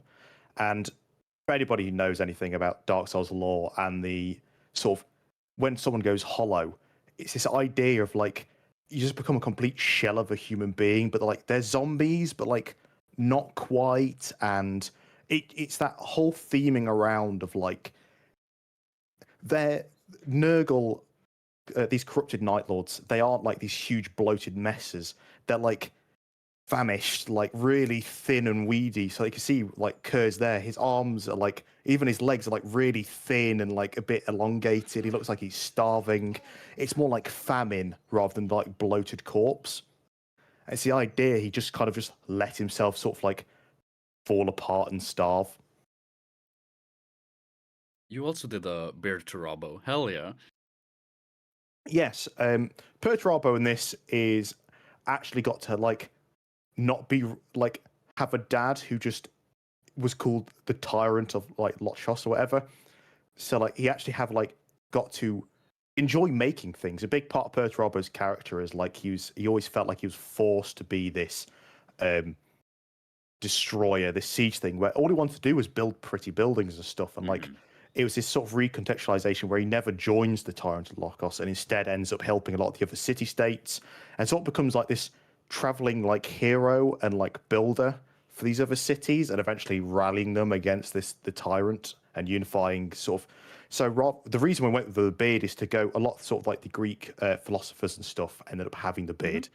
Yeah. Trying to find art references of Perturabo where he's not just 90% cables was also very hard. Yeah. So Tim worked his magic. I've also sent you the portrait for Perturabo, Tom. Well, I think Let me it's find funny. it. There it is. We've gone very similar in that regard. It's I think for me, speaking of like You have kind of made him look like he's about to sell you olive oil. Was it a gyro? How do you pronounce it? Yeah. He's about to ask me if I want tzatziki on that. You know what I mean? It's one of those things. Like, honestly, try and find art of Perturabo where you just actually get to see his face properly, and it doesn't exist. I tried. Trust me. I think Tim had an aneurysm trying to make Perturabo look kind of like Perturabo still without being 9% cable. Oh my god. Oh, you made him handsome. Oh yeah. He's Well, so fuck that handsome. shit. I want to look at this. Look at this fucking shit. Look how fucking cool that is. Oh yeah. Look how fucking cool that shit is, man. That's so fucking cool. I'm gonna go put that in Google Translate real quick. I know you said tzatziki at the front there. I know. I know you said. I know. Make you resplendent. Oh. But yeah, I think He says tzatziki is very nice.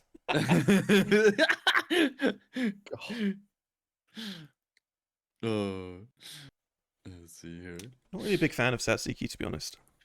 I think. Really? Oh, Yeah, tzatziki I is don't dislike bomb, man. tzatziki. It's like on almost anything. If the options are ranch, mayo, or tzatziki, it's like I'm gonna take ranch or mayo. It's like why? It doesn't mean tzatziki's bad, but like, why would you know? You need the garlic, man. It's the garlic that makes it. Oh, it's so good. And little cucumber bits. Someone just said, hey guys, why'd you ban people from the Discord for saying the Imperium are good guys? Huh? Do we? Apparently. That is horrific bait. I know. But you know what else we do? We ban people for being dipshits in the Twitch chat. Killed live. Destroyed. It's really incredible. Oh my god. Also, the Imperium are... It's quite funny because there's a whole conversation there. But if you try to sort of like morally... what's the word? If you try to like morally scale the various factions in 40k, it's such a... I want to say it's a terrible conversation, but it's only a terrible conversation in that it's very, very difficult to draw like any like guarantees. I will say good guys is not the right word. The Imperium are kind of the protagonists though, but there is if you've like got like two brain cells, you know the difference between good guys and protagonists, right? Yeah, but that assumes people read books, Tom. Oh well, yeah, no. You can't tell 40k fans to read stuff. Andy. You can't do that. That's elitist. You can't do that. Yes. Thank you, Bog, for the 400 bits. Ooh, speaking of homebrew, I've been cooking up something very nice with mine. Teehee. Anywho, appreciate you guys. I gotta get to work now. Bye-bye. Much appreciated, Bog. You have a good one, Bog. Thank you for all the gift subs. Thank you for all the bits. You have a great one, man. You have a wonderful day, my dude. Thank you so much, man. Hell We'll see you next time. Where Um, were we? Oh yeah, this. Look at But you know, I think have you got any more of these like big ones from Tim? I've got another one. I've got some other character art. Let me send you the other one I have of the drop site massacre. I did send it to you, but it's low res, and you'll have a cry at me. So I'll send you a high res one. Thank you. Well, you've got the nitro now. You might as well use it until you yeah. cancel it at the end of the Make month. use of my. Everyone's going to be receiving high quality PNGs from you for the next 30 days. Yeah, they will. I'm going to re-upload half the PNGs I've sent for the past year and be like, guys, look, it's all so pretty in high definition. Oh, you're going to have fun with that. Oh yeah.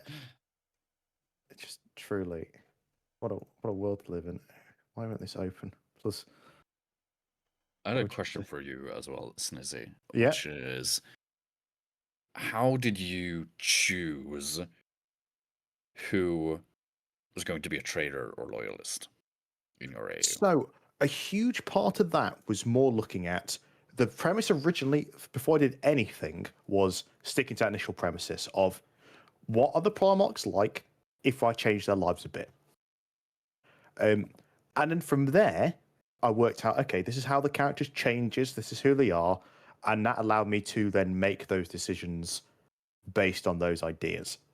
I didn't just go, all right, I'm just making these guys chaos for whatever reason. Like it was like I wanted to develop how the character changed, and how then changed the Legion. That then allowed me to look at, oh, okay. So for with like Conrad, I was like, okay, that's a really good opportunity for Nurgle. I have Ferris falls to Khorne for a whole range of reasons of that one. But it was a big thing of like, I wanted to develop the character, set up what their goals, aims, and flaws are, and show how that could lead to somebody falling to chaos, becoming a traitor, and going from there. Okay. Mm-hmm. Oh, that's cool. So it was very, different. very character focused from the get go. Oh, that's very cool. There was one exception, which was the Lion. But that's because a big part of his thing is he is raised by the Knights of Lupus on Caliban, who are already Chaos worshippers. So is that why he looks like he's got kind of? Yes, so in the setting, he's not found. So in this name, he's known as Gwaine. That's another thing. Some of the Primarchs have different names because, shockingly, if you're raised by completely different people and culture, you're not going to have the same name.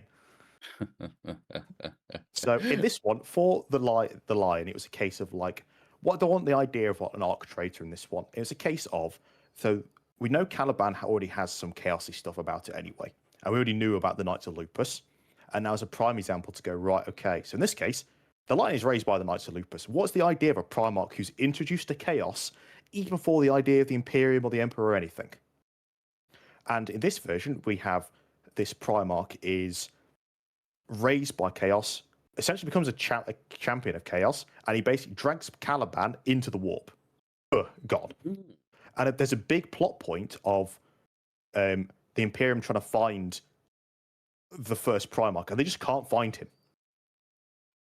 There's a big thing where one of the twins ends up leading the first Legion after Ullanor, because there's no Primarch to rule. The Legion's been without Primarch for so long, and Malcador and the Emperor need to go back to Terra and do the whole Webway thing.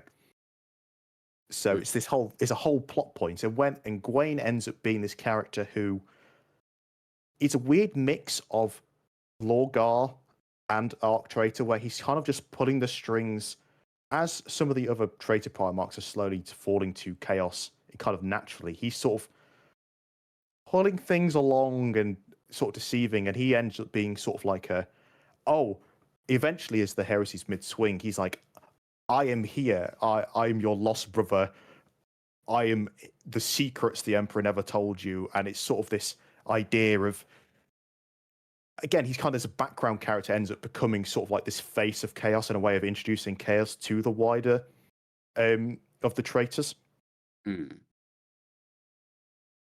Okay. So that was very much the case of that one. We end up playing with the idea of the rebellion in Warped Origins. It comes about so from a lot of the something that people miss in a lot of the traitors in canon is a very pro Astartes and Primarch leadership. A lot of the legions, a lot of Space Marines weren't a fan of the High Lords of Terror or mortals ruling over the galaxy, which they just spent 200 years dying for. Yeah. And there is a big part that kind of gets overtaken by chaos in the end of the Astartes are basically being pushed to the side. The Primarchs being pushed to the side for some random humans that mean nothing to the wider galaxy. And so a big part of the civil war that starts off here doesn't start off initially as chaos fueled. There's some chaos bits that sort of explain why some people go traitor, but like Horus ends up betraying the Imperium on this idea that the Malkador and the Emperor and the High Lords are basically going to planning to get rid of the Astartes, get rid of the Primarchs. They're slowly being replaced in roles of leadership. So it starts off as more of a almost like political war, but then the Claws of Chaos really digs in and turns that into a bit more classically Horus Heresy. Okay. This sort of brings up one of my pointers I found, which I sort of like seen as a sort of like not really a do or don't, but like something I've just noticed when like creating something is like when you do an AU, it's there's more than just the Primarchs. There is other characters that you can utilize to sort of like push forward this narrative, which is a very underutilized thing in AU writing.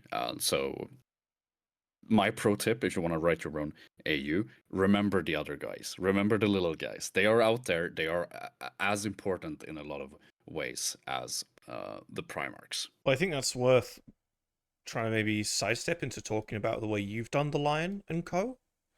Sure. I'll just put them on the screen. There he is, the boys. So the Lion in my AU. Well, let me put him in the middle so that that's fucking Erebus and his. Look how you made Erebus look so evil, so sinister. I'm waiting for it to update. Erebus. I mean, Lethal. Luther. Yeah. Luther. We're talking about Erebus. Same difference, all right? Leave me alone. Yeah. Which one's the baddie? You could never tell. It's very funny. Like I try to like make it as like, you know, those classic like paintings where you see like you clearly see like, oh, this guy's up to no good, right? Where it's like, but yeah, no, in this AU, the Lion is crowned the War Master of because for context, the entire AU, the entire setting is essentially the Emperor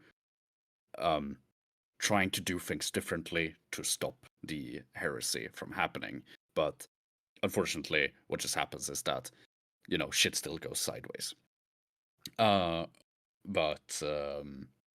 it's sort of like implied throughout that like he does like small changes to like set things up to, you know, give love and attention to those that didn't in the original universe, but shit still ends up sort of fucky wucky because what happens is that the Lion becomes the War Master, and Horus becomes incredibly jealous and still has his whole fall on Davin, and that's like sort of his reason for corruption. There is one character you did with your AU that I think everyone would really enjoy hearing about. Yes, for sure. Who's this? This guy. Waiting for it to update. Ah, yes. Roboute Guilliman. Speaking of like changing names when like things happen. So, as you might notice, Roboute is a bit evil here. He's a bit. He's had too much of the fuckboy fluid and has become incredibly goated with the sauce. I don't know what I'm saying. I'm terribly sorry. That was a string of buzzwords.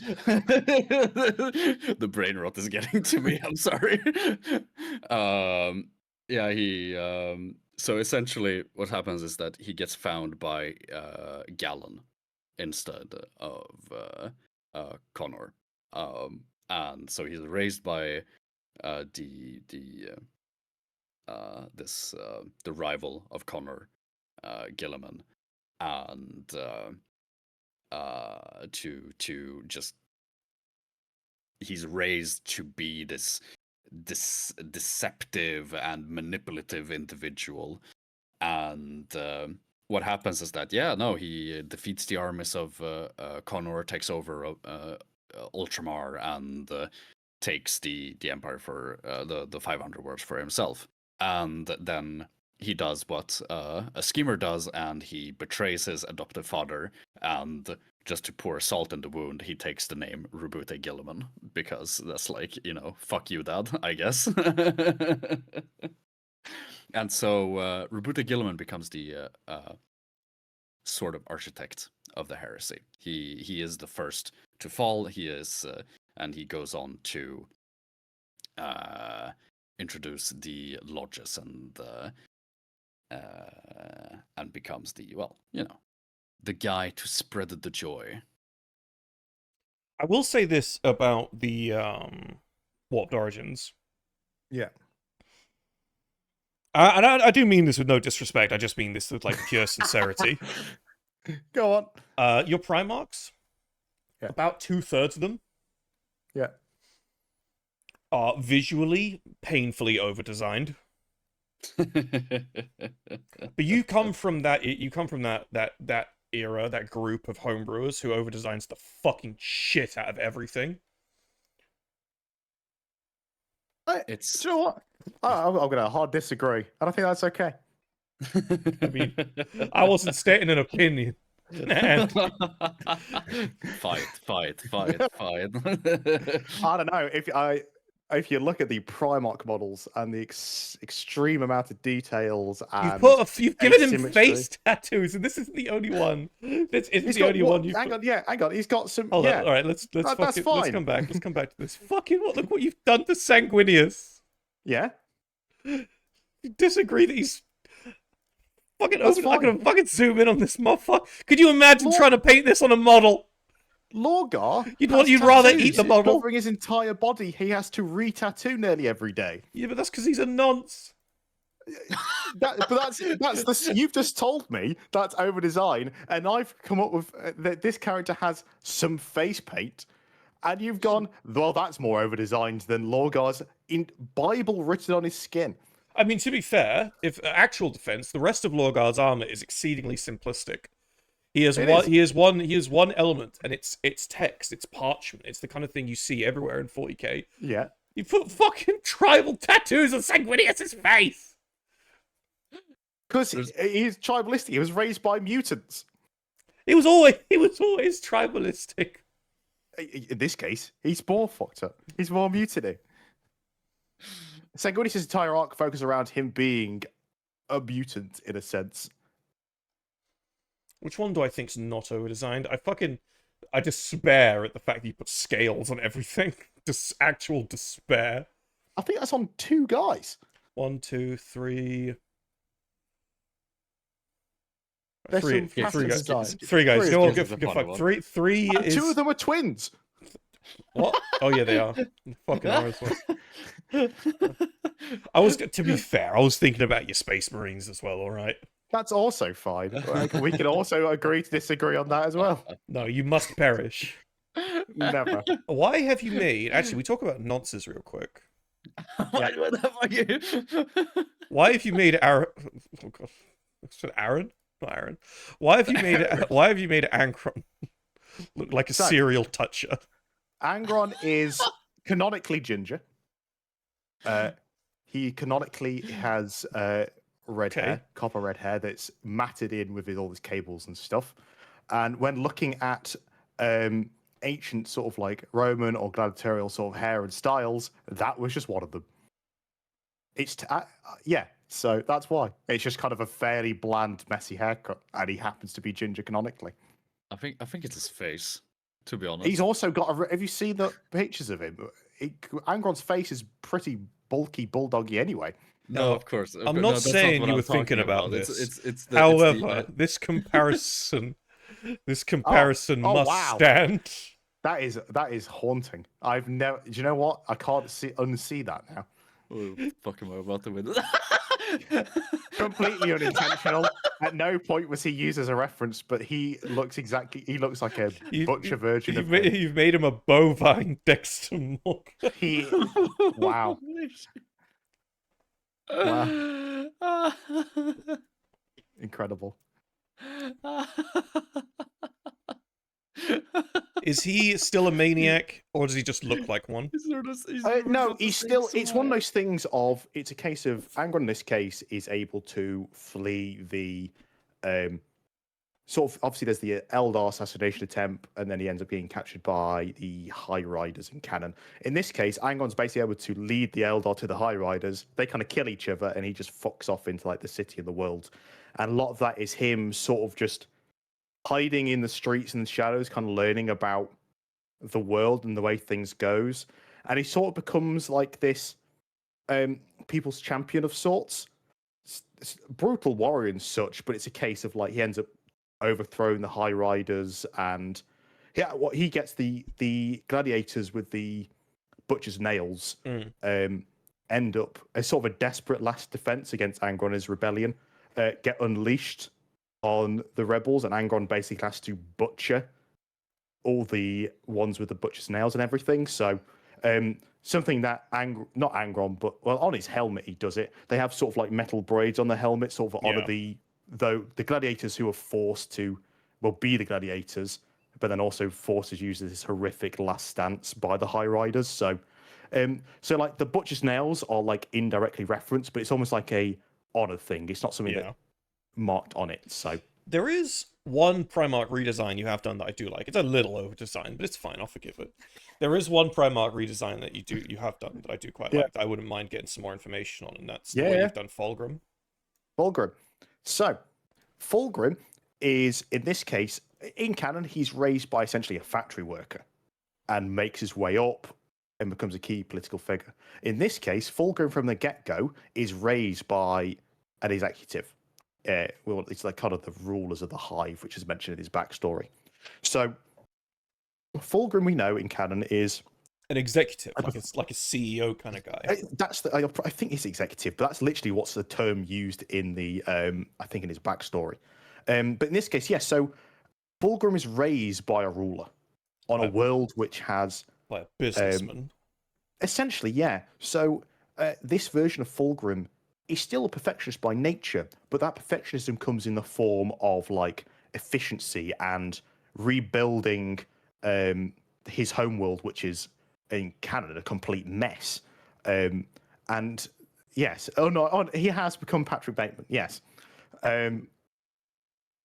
He doesn't think that much of himself, though, in that case. He's more just a perfectionist in the fact that he makes things work. So, and so a big part of his character is think of him a bit more as a colder Guilliman in a sense. So he's very focused in the running of things, the building of empires. He wants to raise up humanity, but his idea of raising up humanity is like quite cold. Oh, yeah, it's very cold. It's a lot less compassionate. So it's going on about this idea of nature versus nurture. Yeah. So in this case, we know Fulgrim's a perfectionist, and in that case, it came in the art of like warfare, swordsmanship, art. Also, in this case, he's a perfectionist in the idea of efficiency, logistics. He's a tactician, but he's not a swordsman. He'd much rather be running things and controlling the grand scheme of a battle and a campaign than mastering a sword art or something. So ostensibly, to grossly oversimplify, we're looking at potentially a version of canon Guilliman that's maybe a bit more heartless. Yes, a good way to describe him. Very good way to describe him. I do like his design. I think if you're going to make someone who's basically the CEO of murder, giving him a mostly black outfit is very nice. It's a big thing because we've got like general lore notes and stuff for sort of after the heresy, and he's one of the guys who kind of really leads the Imperium to being just horrifically ruthless. Sure, and it's like we have a galaxy-wide empire which is in ruins. It's time to make a lot of very tough decisions, and I'm going to be the guy to make it. I have noticed. Oh, sorry, go on. Mm-hmm. Yeah. No, go ahead. Go ahead. No, fuck off. You fuck off. Okay. I have noticed. I was gonna say that I was going through the different ones. There is one that I really don't like. That's fine. And that is this guy. I believe I haven't checked the names. I'm pretty sure this is meant to be Leman and Russ, though. Oh, how dare you? No, not. He's my beautiful boy. I think he's heinous. He's beautiful. How dare you? I think he's absolutely heinous. He's Although I will wonderful. give you credit, he does actually look Scandinavian, which is quite funny. I think I know that guy. I Yeah, saw him today, actually. Your average Scandinavian person is right here. He's my neighbor. It's Orlov. He looks like he could be called that, doesn't he? It's a context of this one. So this is Leman is raised by one of the seafaring tribes found sort of in. It's mentioned in one of the Space Wolves Great Companies. Sort of it's like the Southern Islands and stuff. Yeah. So he is a sailor. He is a kraken hunter. He is an explorer. So rather than being raised by wolves and then joining the Russ clan and being this very bombastic, very aggressive, very egotistical, he is a lot more tame. He's much more traveled. It's he is overall. Again, he's still a warrior king. Yeah. But because was a big part of him, he explored Fenris. He mapped Fenris. He's able to be a lot more sort of, how to explain it, a lot more grounded, far less egotistical, far less headstrong. So a big thing is when he's reunited with his legion. And what was the second line you said there? Oh, well, I don't know. So a big thing is he really struggles when he first meets with his legion. The 6th Legion had to have disciplinary officers to keep things in line. And then when you have the Wolfen curse being a thing, so the genetics are all over the place with his gene seed. It's something he really struggles with, to the point where he starts trying to recruit from other worlds and everything, trying to find a way for his gene seed to be a lot more stable. Funny enough, this version of Russ ends up bonding with Magnus quite a bit due to the issues their legions are having with the gene seed and everything. So it's a lot more. It's a good example of it. You have the Lion in 30k, and now we have the older, more sort of reflective Lion in 40k. Would you like to see the Leman Russ Magnus interaction from Moots' AU? I have seen it because I was looking at it. I was looking at it earlier. It's not as friendly as it is in your. No, AU, no, it's not. Says Moots went, how do I make these guys like each other even less? Absolutely menacing, dog. My Magnus is just very sad. Well, I think my Magnus is also very sad, to be honest. Well, he looks like he's going to be very dead. Well, yeah, he's very dead. That's why he's sad. It's quite funny to think that Leman could beat his ass without being a demon Primarch. Yeah. And then this shit happens. Incredible. Then this shit happens. Actually, I'll oh, do I want to show the work in progress for the next thing? It's Leman Russ as well. Entirely up to you. Okay, fuck it. Let's do it. Just to let's see here. There you go. Or do you want the higher res version? No, it's fine. No, it's fine. I've been running around with like two fucking pixels for Andy's images. It's fine. Yes, there are space marines on the shoulder pad, and not a lot of people tend to notice the little guy that's hanging off his belt as well. Oh, he's just there for the ride. Oh, there we go. That Ash one. Leman Big. But yeah, I've been taking the piss out of Moots for a couple days now because he's like spent more time drawing chains. Than fucking chains anything else. Chains are really cool detail and horrific to draw. Oh, it pains me. It pains me every time. Just do some like thick rope and stuff. There's a fucking thick rope.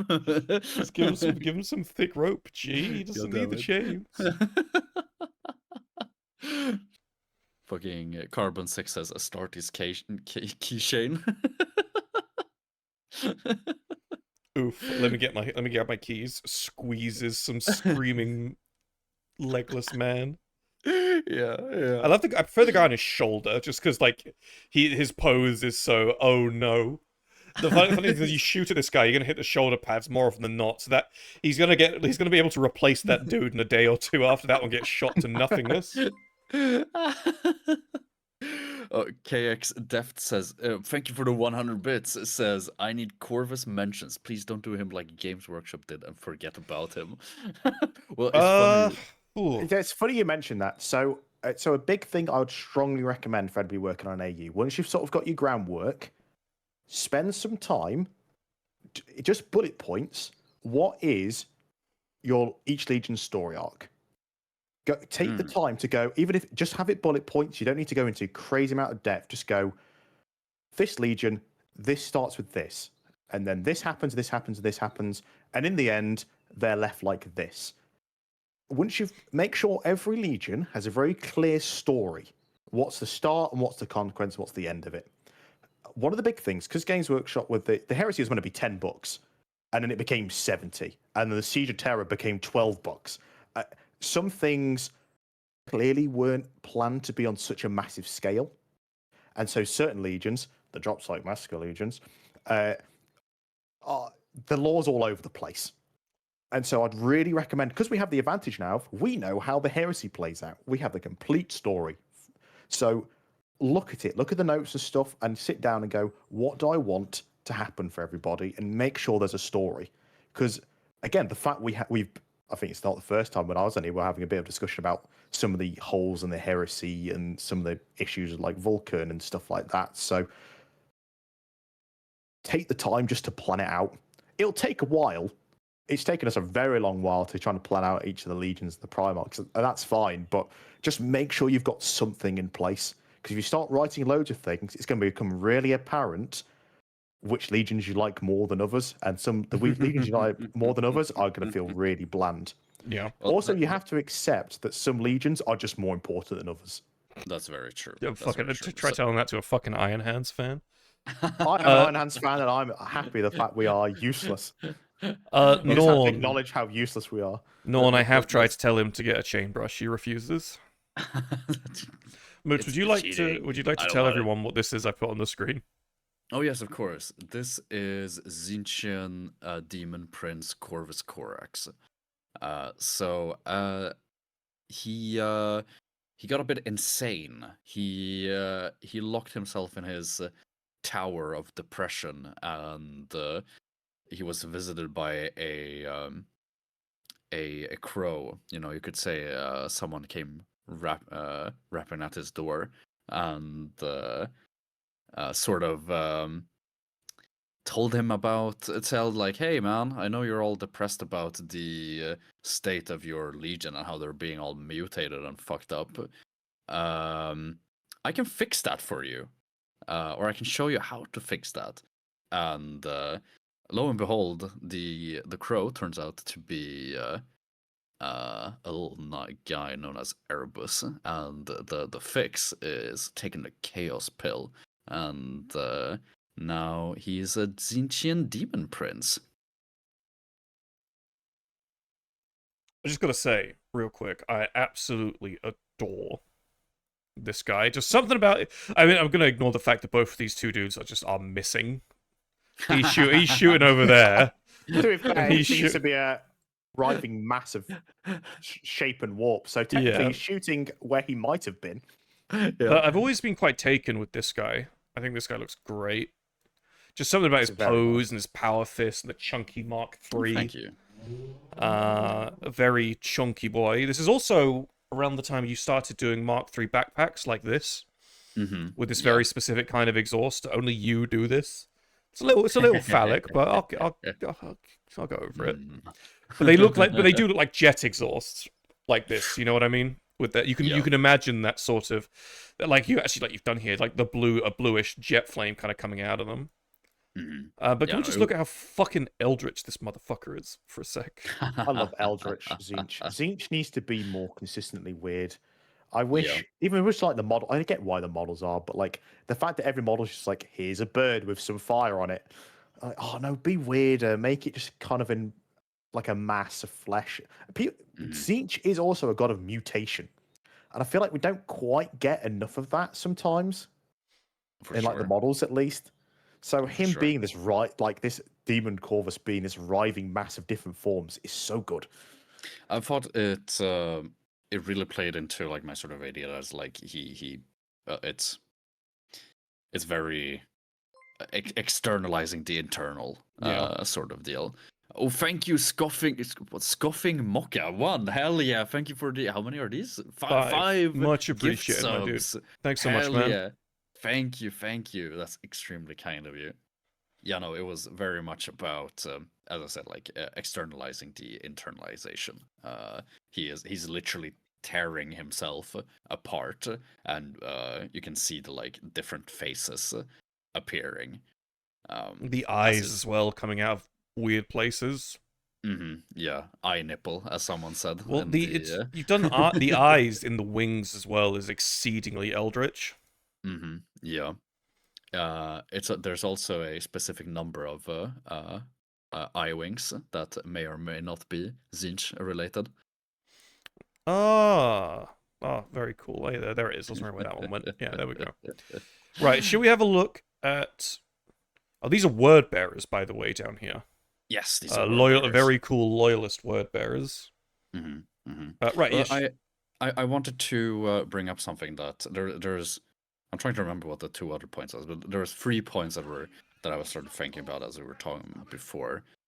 One of them was when Snizzy was saying like sort of plan out where you're going, right? That is a wonderfully good idea.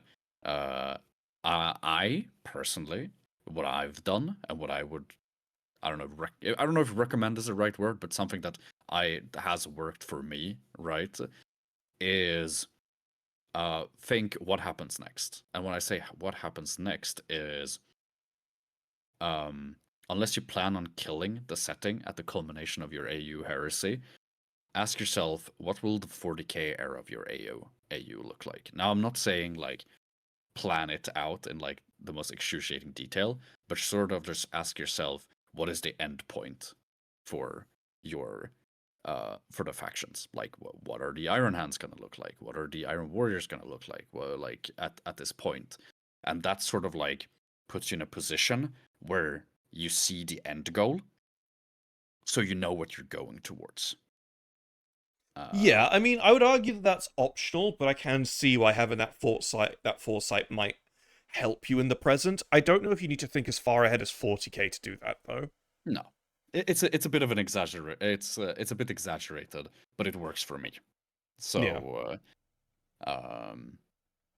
But I can't really remember what the 2 other points were. But yeah, no. What were you gonna say before, Tom? Let's have a look at. Let's see Paul Allen's card. Let's see Paul Allen's card. Corvus Corax. Oh yeah, no, that was one thing I was thinking. That was Snizzy, which I found sort of funny. And this is not a criticism, but I sort of, oh, I love that guy. Oh, this Corvus Corax is so cool. Not gonna lie, but I mean, I'm also a sucker for super techie stuff. It was just we were talking about like changing things so much that it becomes an entire setting, an entirely new setting. Which is essentially exactly what you've done, or you and the other people. Yeah, it's one of those things of when I say completely different setting, it's a case of like there's enough. We're not rocking the boat so much that it becomes unrecognizable as Space Marines and the Imperium and the Great Crusade, if that makes sense. No, of course not. It's something feel like, oh, what if? I've seen things like, what if the Emperor never unified Terra? It's like, well, probably a completely different human empire on the other side of the galaxy is going to be the main faction at that point. Yeah. Terra does nothing. But it turns into one of those things that like 40k and 30k as much is Space Marines. As soon as you take away Space Marines, people are going to be like, huh? It's harder for people to read. It's harder for people to get into. It could be really good and really well thought out, but you've got to have some elements to allow people to understand, and then it be more accepting of the changes. If that makes sense. Mhm. Oh, absolutely. Yeah. I mean, in your case, you have to go into great details to like explain why things have become what they are. And you know, that's what your goal was from the very start. So that's like that works. It's I think it's interesting. Yeah, But definitely. tell some more about this very very This handsome beautiful fella. Corvus. So I kind of Yes. mentioned him earlier. So it's the concept of Corvus is um, rather than Oh, being audio is choppy apparently. oh no, It's alright, chat. We'll throw them in the bin again. not the bin. And they're gone. Right, what we're going to do whilst we're waiting for them. Dead AU to be sure, but very fantastic concept to be sure. Oh, the lighthouse. I don't think I know what that is. I don't think I know what that is, Phantom. Alright, let's bring him back. Let's see if their audio is better. Hello, are we better now? Is that better, or do I need to put him in the toilet again?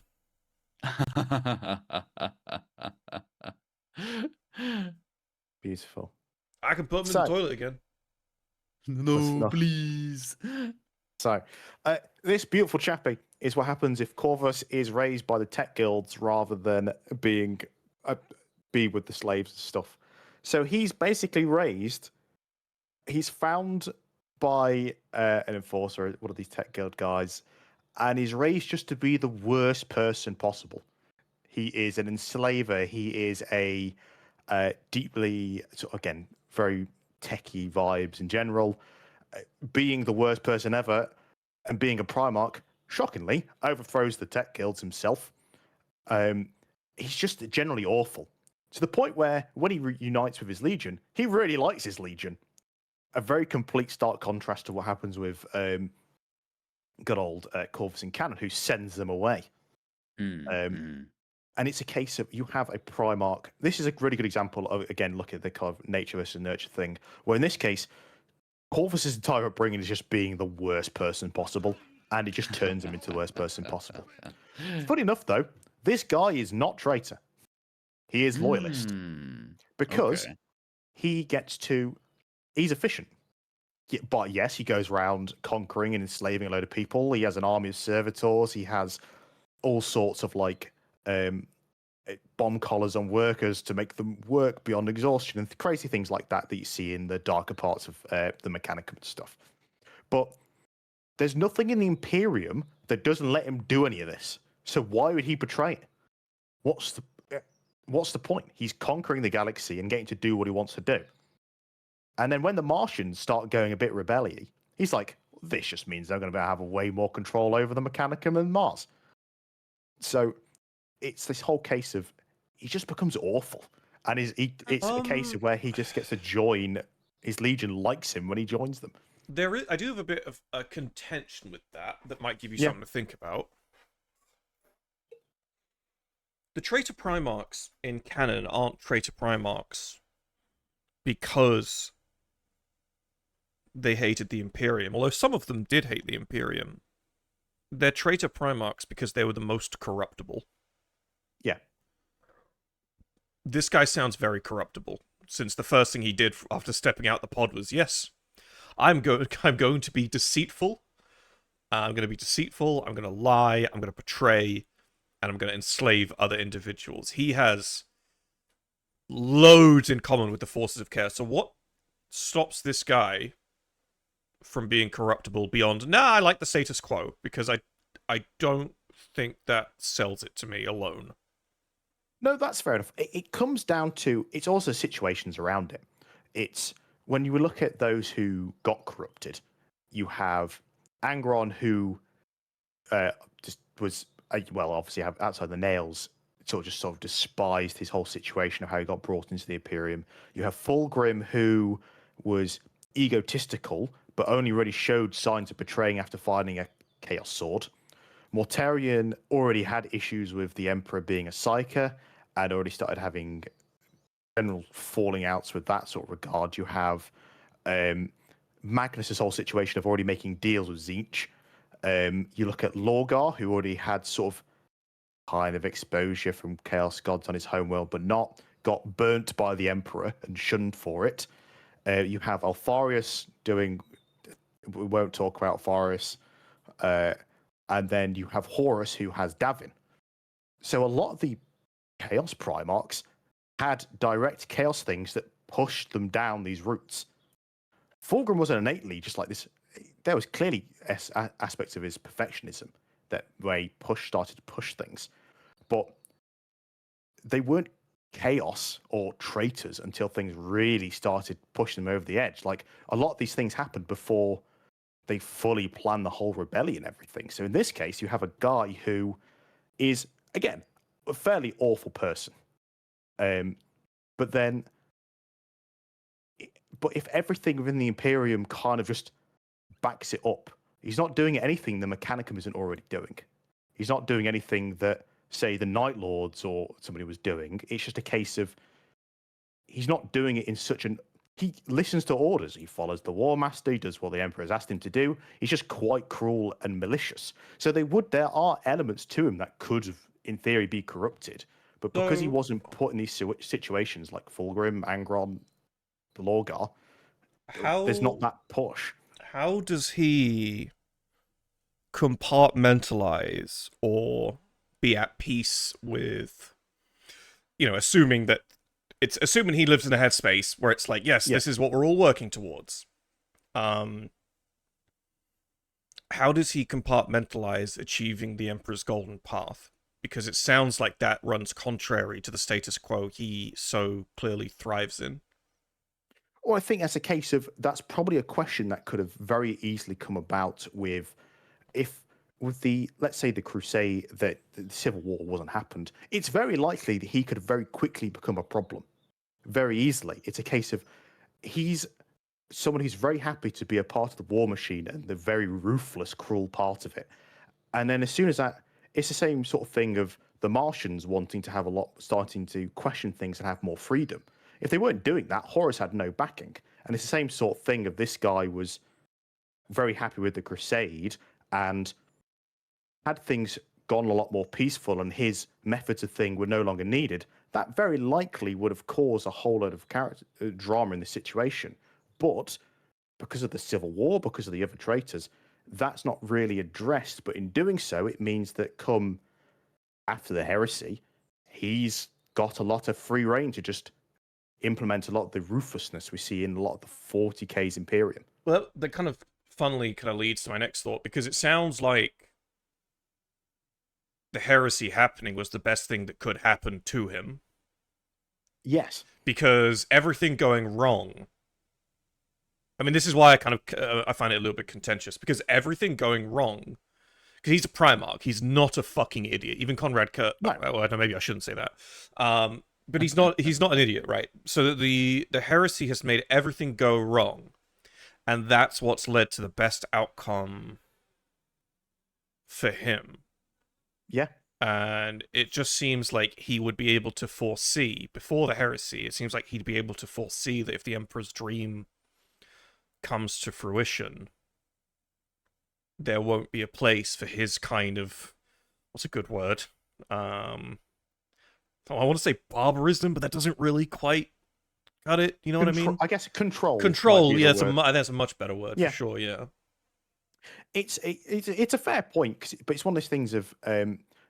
for this wider story, he gets very much involved with the Martian politics and their whispering and stuff. And it's a fair point of probably something that needs fleshing out a bit more. But it's one of those cases of, to be fair, the Civil War was the best thing to happen to him.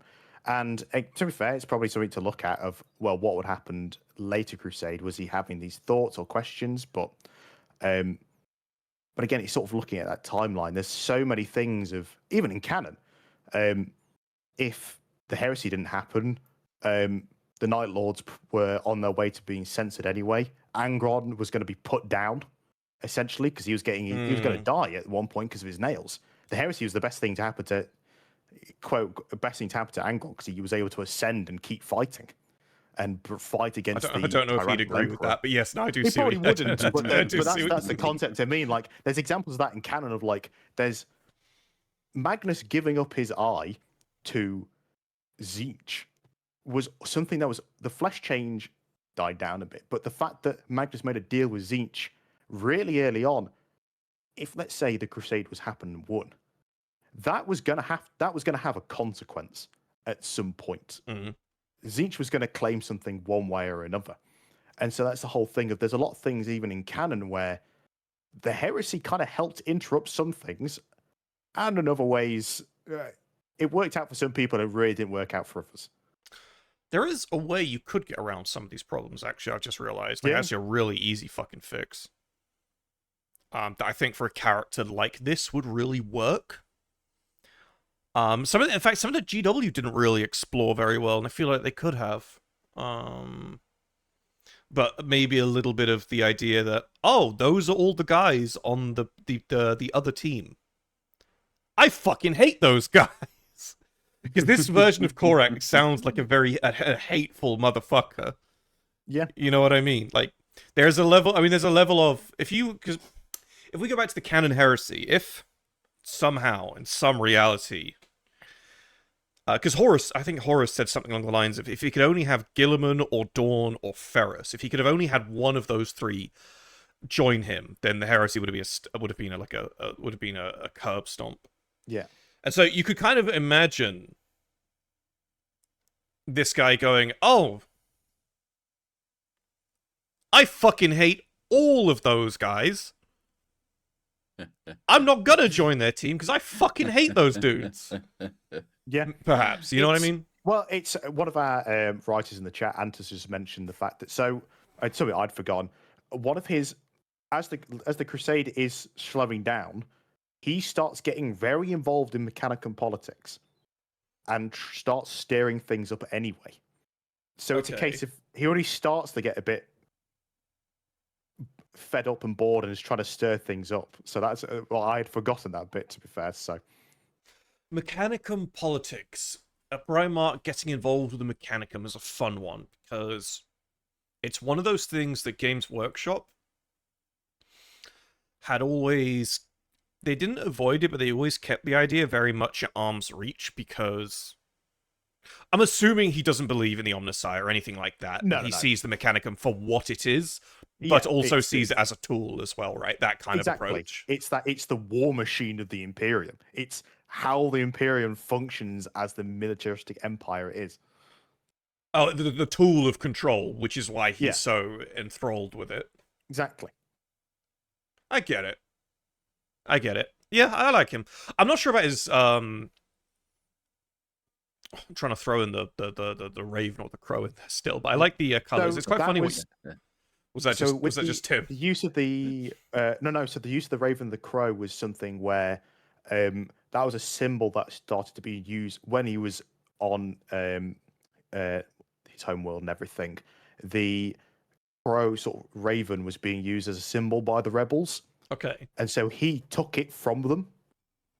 So using things like sort of cyber familiars to essentially spy on people, he stole the imagery to basically mock and fight back against the rebels, if that makes sense. Yeah. What a dickhead.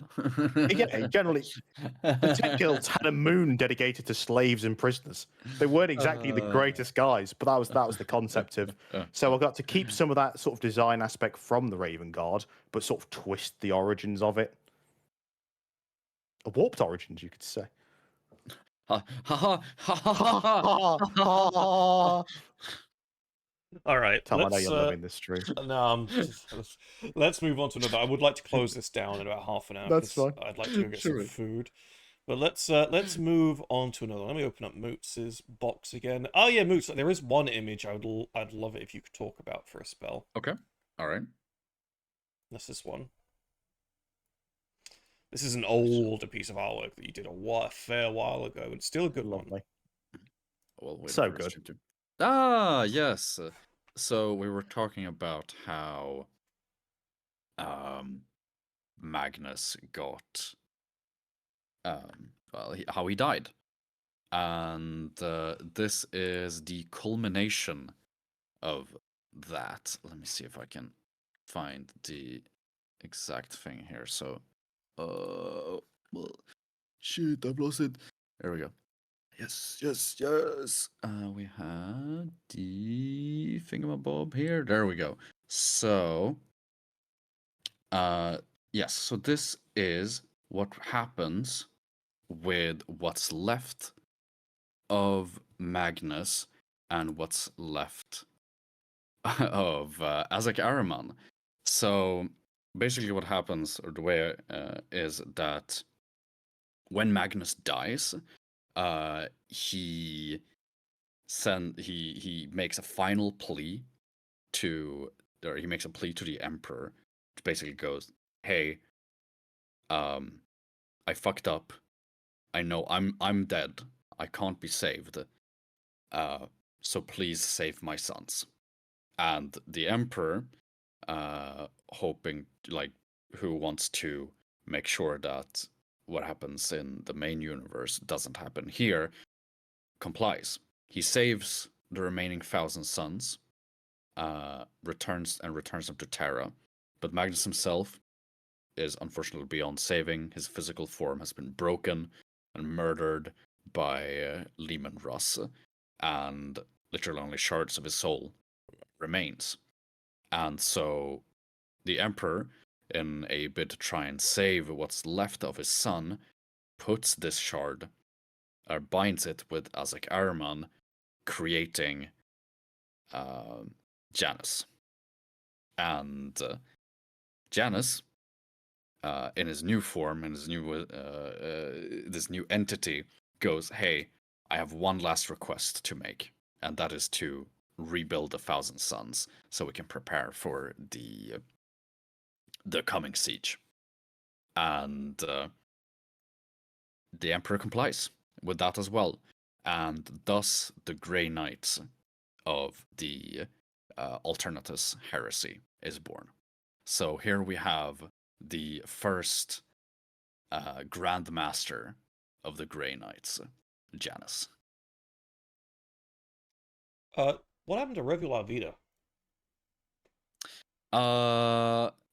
So you know how we have this favorite AA rule of ours when homebrewing? No, but sure. Be vague. Oh, he did. He gone. Yeah. Yeah, very cool. Oh, thanks, Kanye. Very cool. I haven't fully decided if he's actually dead or not, but I'm keeping it vague, Like so it's up to. If you're making your own Knights Errant, he'd be another cool addition. I certainly would. Yes, that is one of the options I have considered. I think either or. I was gonna say either or would work, but having him in the Knights Errants would be very, very cool. Having him running around with our boy, the Riven Hound. I wonder who else I would too make a did good Magnus Grey Knight links. What's that, sorry? I too had Magnus with links to the Grey Knights. Hell yeah. I mean, you kind of have to. You kind of Oh, have he to in does. some He's way, so right? linked with them in so many ways. Well, it's I think this is one of those things that I did, and I'm gonna admit this unashamedly. I did this. A lot of the reason why I did this is like one of the earliest choices I did was because that's sort of what happens in the Dornian Heresy, and but I just wanted Johnny boy, sleepy boy, but I just wanted to, but I wanted to do my own take on it, and Yeah. so not because I didn't like what they did in the Dornian Heresy. It was a while ago since I read it, right? But I knew I found the idea to fuck incredibly. Oh yeah, right. In the Dornian Heresy, Magnus lives, and he sacrifices his other eye. I remember thinking that was something I didn't entirely like. That's a common theme in my AU is that I kill off a lot of Primarchs. Yeah, we have a lot of deaths too. I made if you there's this thing I sent you earlier, Tom, where I just like go like, oh okay, casualties, and just like 4 Primarchs or something like that. Hold up, let me go find it, because you Oh, okay. spent a few minutes putting this together. Uh, Here we go.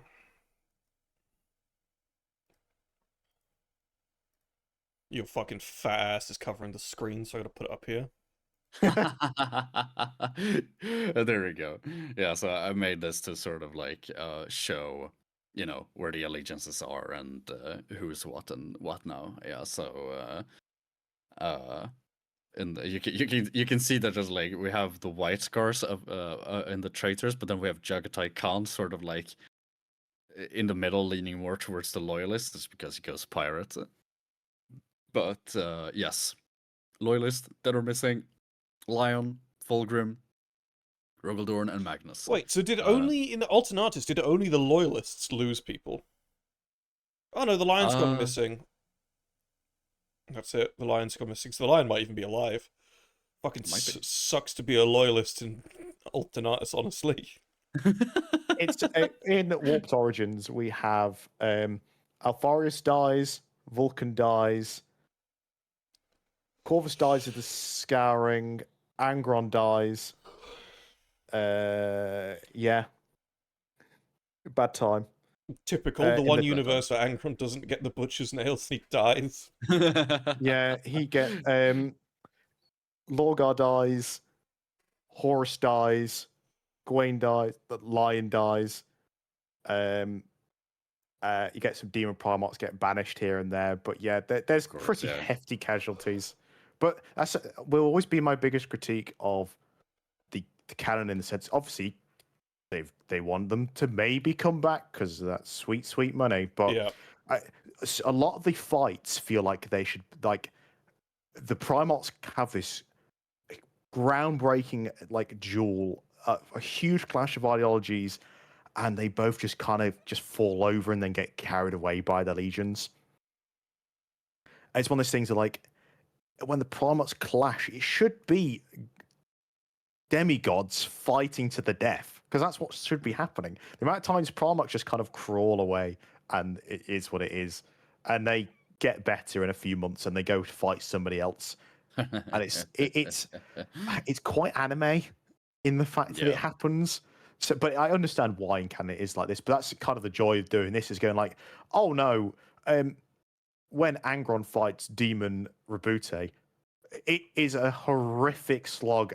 He banishes Roboute, but it costs him life in the process. Like, I mean, in canon we get really close with Khan. We nearly got a death of Khan, but then he just gets revived. Yeah. So it's a thing like GW dabble with it, but then we know it isn't any real payoff. So, but that's the thing. Like, I like having the casualty because it adds to, I guess we mentioned the space opera of it. It adds to the tragedy of what the heresy should be. Well, I mean, it adds weight. It adds yes. tension. And I can say, for those who are interested, this isn't the final kill tally of Primarchs in my AU. There's going to be more fatalities. I'm not going to say which one, though. I'm not going to spoil anything. But I think what really inspired me to do this from the start is because because of the Dornian Heresy. Because for the Dornian Heresy, you know, it's just it's the reason why I started this project. So, you know, it's no wonder it's a big inspiration. Well, it is. But I mean, my critiques from it earlier don't like disavow the fact that it's an extremely foundational bit of fan fiction. Oh, exactly, yeah. And in the Dornian Heresy, Perturabo dies during the siege when he's fighting Sanguinius. I think he like gets carried up in the air and he gets like his blood sucked. He gets sucked off violently. Sucked violently. You're used to that, aren't you? Sucked violently. Suck me violently. Death by suck. You bring the suck. I'll bring the violent. Jesus. Yeah, so I remember thinking that, and you know, I'm not saying it's like something you need to do. It's just like my takeaway from AUing Yeah. all these years is that don't be afraid to kill off characters. I apply this to my homebrewing as well, where it's just like, you know, it can if you do it right, and if you don't like, if you do it right, like if it adds tension, if it adds stakes, it can be really important. Like really, it can What give did you so say? much to a story. It can be really important. It No, can be very Before giving. then, I said killing off characters can be very can add what? stake. Mark, look, I made a mistake. Oh, Yes. I feel like Tom has really, really like kind of disassociated from this entire stream. I don't. AUs are have never been my most favorite thing. There has been some interesting stuff in here to think about, though, mind you. I think as well, it also comes from like what eras of the hobby you're from. I'm from 5th edition is when I got into the hobby. So the idea of Primarchs being the Primarchs disappeared or they maybe died or like is like a big thing. And that's kind of over the years been kind of really dialed back a lot. So when now we have a chance to like, oh, we're doing our own version, kind of commit to, oh yeah, these guys disappear. These guys commit to going away. Like, Yeah. it gives you that options. But if you're somebody who's sort of joined around sort of 8th edition with the return of Guilliman, the idea of like Primarchs die, like being gone is like, oh, that's a missed opportunity. And like, so it depends on the different eras of the lore and the game you're from. Well, I think didn't pay any attention to the Horus Heresy. Like, genuinely, I don't care, get the fuck away from me until about 2021? Maybe? Before then, the only Horus Heresy stuff I gave a shit about was Horus Heresy Visions. And still to this day, I will say, if you haven't read the Horus Heresy Visions Oh my god, books, it's so good. they are amazing. Horus Heresy Visions is peak heresy. It was from a time before they had Mark III was created in this year for this exact purpose, and then Mark IV came about to these specific legions. It was just like, here's some art with just bizarre power armor and stuff. It's so fun. It's so weird, and like it's so undefined. It's all you can tell the artist had a great time just going, I'm just gonna make some bad guys. Yeah. Like, oh, these guys have the new Mark II assault marines. The reason their jump packs are so insanely over the top is because some of the old Visions artwork had the jump packs so over the top. And in the artwork, it's quite charming. On the models, it's quite goofy. There's some lore in there as well that's obviously been retconned. That's very that's very fun. Someone's just said, "Oh, Visions is all vibes, no lore," which is great. The lore is a terrible concept. There is some lore in there that's great. Terrible in equal measure, but still great. One of my favorite ones that it doesn't exist anymore, but it was one of the few books that was like, "Hey, we're gonna actually talk about the Custodes for more than half a page." And there's one Custodes line in there, which again has obviously been retconned a long time ago, which is basically like the Custodes are impervious to psychic attacks. And it would say something like it would take psychic power on par with the Emperor himself to hurt the Custodes, and it's like that's how fucking heavy the Custodes were coming back in the day. Before, like when they were meant to be this mythic background thing that was never meant to be seen. It was like, yeah, they are them, every single one of them. You know? Yeah. That sort of brings up one of my points we were talking about. You bring up retcons, and Snizzy, you mentioned before, like living with your written lore. I stand firmly against that. I think you shouldn't be afraid to retcon. I agree. If you have written something 3, 4, 5 years ago, whatever, and you're like, if you wrote it then and you thought, man, this is the bee's knees, right? But now it's gone. Now it's gone. How many the fuck years, right? And you look at that and you're like, was it really the knees of the beast? And you just You're and really you're like, you're really using this analogy. it's good. I love this. It's a good analogy, man. You like jazz?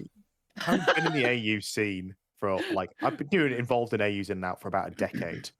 Nothing was more frustrating than when a new Heresy book came out and we all collectively went, "Oh, this completely changes how this works." We didn't know this.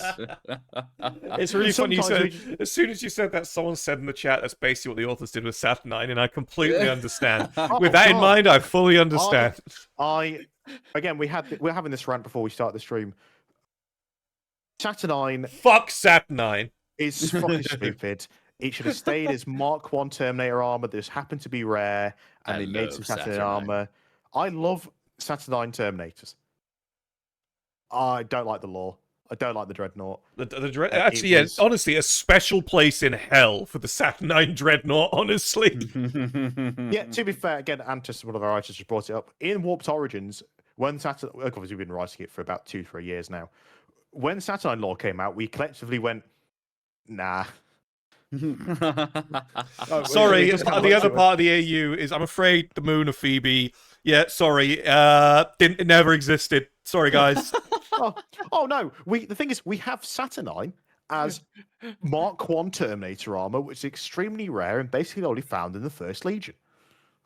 I guess you can just get around with it by basically saying that Vulcan, this version of Vulcan, never took up the fucking challenge of trying to bullshit with it.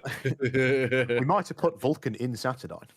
No, but that's the thing though.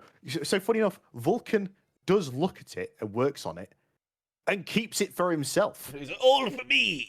He's like, I'm not giving. Why would I give this to you guys? Yeah. That's He's fair. not done a canon Vulcan. He's gone, I'm just going to hand this out to the legions I've had direct clashes with and think need to be censored, essentially. Yeah. He's just gone, no, this is my murder machines, and I've worked on the Mark 1 armor to make it a bit more viable for my guys. And that's something it, that I find funny is because you mentioned that, like, oh, the lore has changed now. What do we do? Right? We have like... I think since since I started with the my AU, I don't think I've ever once had that problem personally, and I think if you're writing an AU, this is the probably one of the biggest pros of being vague, like not going too much into detail, because you just have to, like, you can just ride the vibes and just go, well, it doesn't matter to me. there you go, Tom. You commissioned this fucking artwork. I did. I've seen this. I have seen this floating around for fucking years. Great, but people keep saying it. Oh, it's just salamanders. I'm like, it literally isn't. The post literally says what it is. All right, do you want to hear? Can I piss you off real quick? Yeah, go ahead. It pissed me off. Someone once. So I got in an argument with someone once, as I do, because I am me. Yeah, that's I am contentious. But I'm also self-aware. And I got in an argument with someone once, recently in the last 6-7 months, about Saturnine in 40k. By the way, guys, there is no Saturnine in 40k. We're not going to get into the conversation. We're going to leave it at that. Anyways, I was having this heated conversation with an individual, and they tried to tell me that Saturnine was absolutely in 40k, and told me it's in some official artwork, some official 40k artwork, and sent me, and was like, and he's like, what the fuck are you talking about? And he's like, yeah, I've seen pictures of Primaris Marines wearing Saturnine. I'm like, anyways, he sent me this artwork. That's very funny. So 40k fans will pull shit out of their ass. I guess that shouts credit to the quality of the artwork. I mean, this is Tim as well, right? This isn't Tim. This was... Hang on, let me find the artist. It was the first time I got a piece from him. Let me find it, because he's really, really good. It is this guy. I'll send it you. I can never pronounce. Imagine getting gaslighted by a piece of fan art. That's incredible. That's really funny. Oh, That's I've had really funny. artwork from Sir Jalapeno before. Jalapeno. He's really Yeah, cool. I really got some. sound guy. I got a bunch He of did an amazing Deathwatch, job with this. homebrew Deathwatch artwork from this Yeah. guy before. He's great. He's fantastic. He's also And a very lot of fucking things- slow, and took him fucking ages to do that last. But he's good. He's good. He's great. He added his own flares. I asked for the character in front, and he's like, he drew the guys in the back because he was just enjoying it. I was like, yeah, cool. Go ahead. Yeah, he does yeah. great like character portraits. His character portraits are so good. If you've seen, you might have seen every once in a while a chap called Diverging Realm. He's done a lot of sort of 3D modeling of his own sort of Yeah. ideas. So like when I was looking at, he did his own version of Saturnine a long time ago, which was basically the idea of it's just old bulky Terminator armor. Sure. And so when I drew and sort of designed Saturnine for this AU, it was the intention of it's the same sort of thing. It's just older, bulky, weird Terminator armor. Here we go. So these guys are maybe we got this one. Sorry, this is just I can't find them all. But this Yeah. is one we got from one of the homebrew Deathwatch characters. We got from the same guy. Sorry, yeah, because I haven't seen his name in fucking ages. It is really fun though for like all the guys who get like custom 40k artwork. We're all running around in the same fucking circles. But we find all the same artists. I just find it really funny that someone said this is official Games Workshop art. It's like, no, it ain't. Not at all. Actually, you know you've got a bunch of stuff from Tim Remen. Oh, I love old Tim. I mean, Tim's done like the vast majority of your. Yes. I'm gonna see if I can find it. I might just have to go to Tim's. Oh, here we go. I've got to take a screen cap to show you guys. But I got a super old homebrew of mine. Here we go. This was from Tim as well. My chapter master from way back when. I remember seeing you post the model of him in some Facebook groups. Somebody must have reposted it, but I posted it on Reddit. Oh, right, really? And then him, yeah, I mean, shit gets reposted. 40k stuff gets reposted. Fucking Oh, no, everywhere. that's why someone thinks that's canon art. I keep seeing people post that as if it's salamanders. It's like, if you see the Instagram post, it tells you what it is. But, yeah, you I know. mean, it's quite funny though doing 40k YouTubing as like a full-time job because Moots and I, and obviously the other guys who do this as well, like the other Andy, the Remembrancer, Alex from Gaming Storyteller, even Pancreas, the lot of us are so fucking familiar with 40k art and artists that it really has gone to the point now where you can tell if something's fan art just because you go, yeah, no, there's no official art in that style. Nope. Yeah. You know what I mean? Though that said, there are some up and coming artists who do like wild stuff that like it looks really, really official. I think it's really cool. It's one of those things of, I guess another thing as well, if you're working on an AU and have a chance to get a bit of art or something, people instantly get more interested in it. A wall of text can be very boring. Well, it's So really to take some time formatting things, or even if using Games Workshop assets to like make like a lore document or something. Yep. If you put some effort into presentation, just for homebrews in general, it does wonders for people's engagement and actually absolutely. getting feedback and stuff. You are more right than you realize. And again, I said to you earlier, both of you earlier, that I had an opportunity to show this off today. But stuff like this, I say it's super easy to make. It takes a little bit of know-how, but it's not like it's not particularly complicated to make stuff like this. And it does. I'll just close these so it's visible. And it does wonders. It does wonders being able to just make a couple pages of a thing. Yeah. And it's got all the text there that I want people to read. That's all present. But because there's kind of a visual element, it makes it just infinitely more welcoming to sort of to read and to look at, you know? Yeah. Absolutely. It becomes it's that sort of like, well, one, it's very you, right? It tells a lot about the thank you, Mitch, for the 300 bits. Much Hell appreciated, yeah. Mitch. Thanks so much, my dude. Thank you. Thank you. No, like I mean, it tells so much about the author themselves. Obviously, it's their style, it's their whatever, it's their writing, it's their visual language, but it just helps immerse the audience so much. So, Yeah.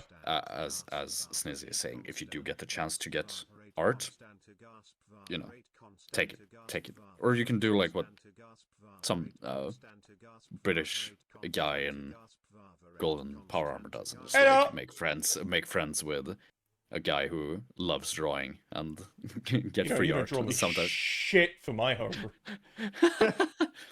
Yet. Yet.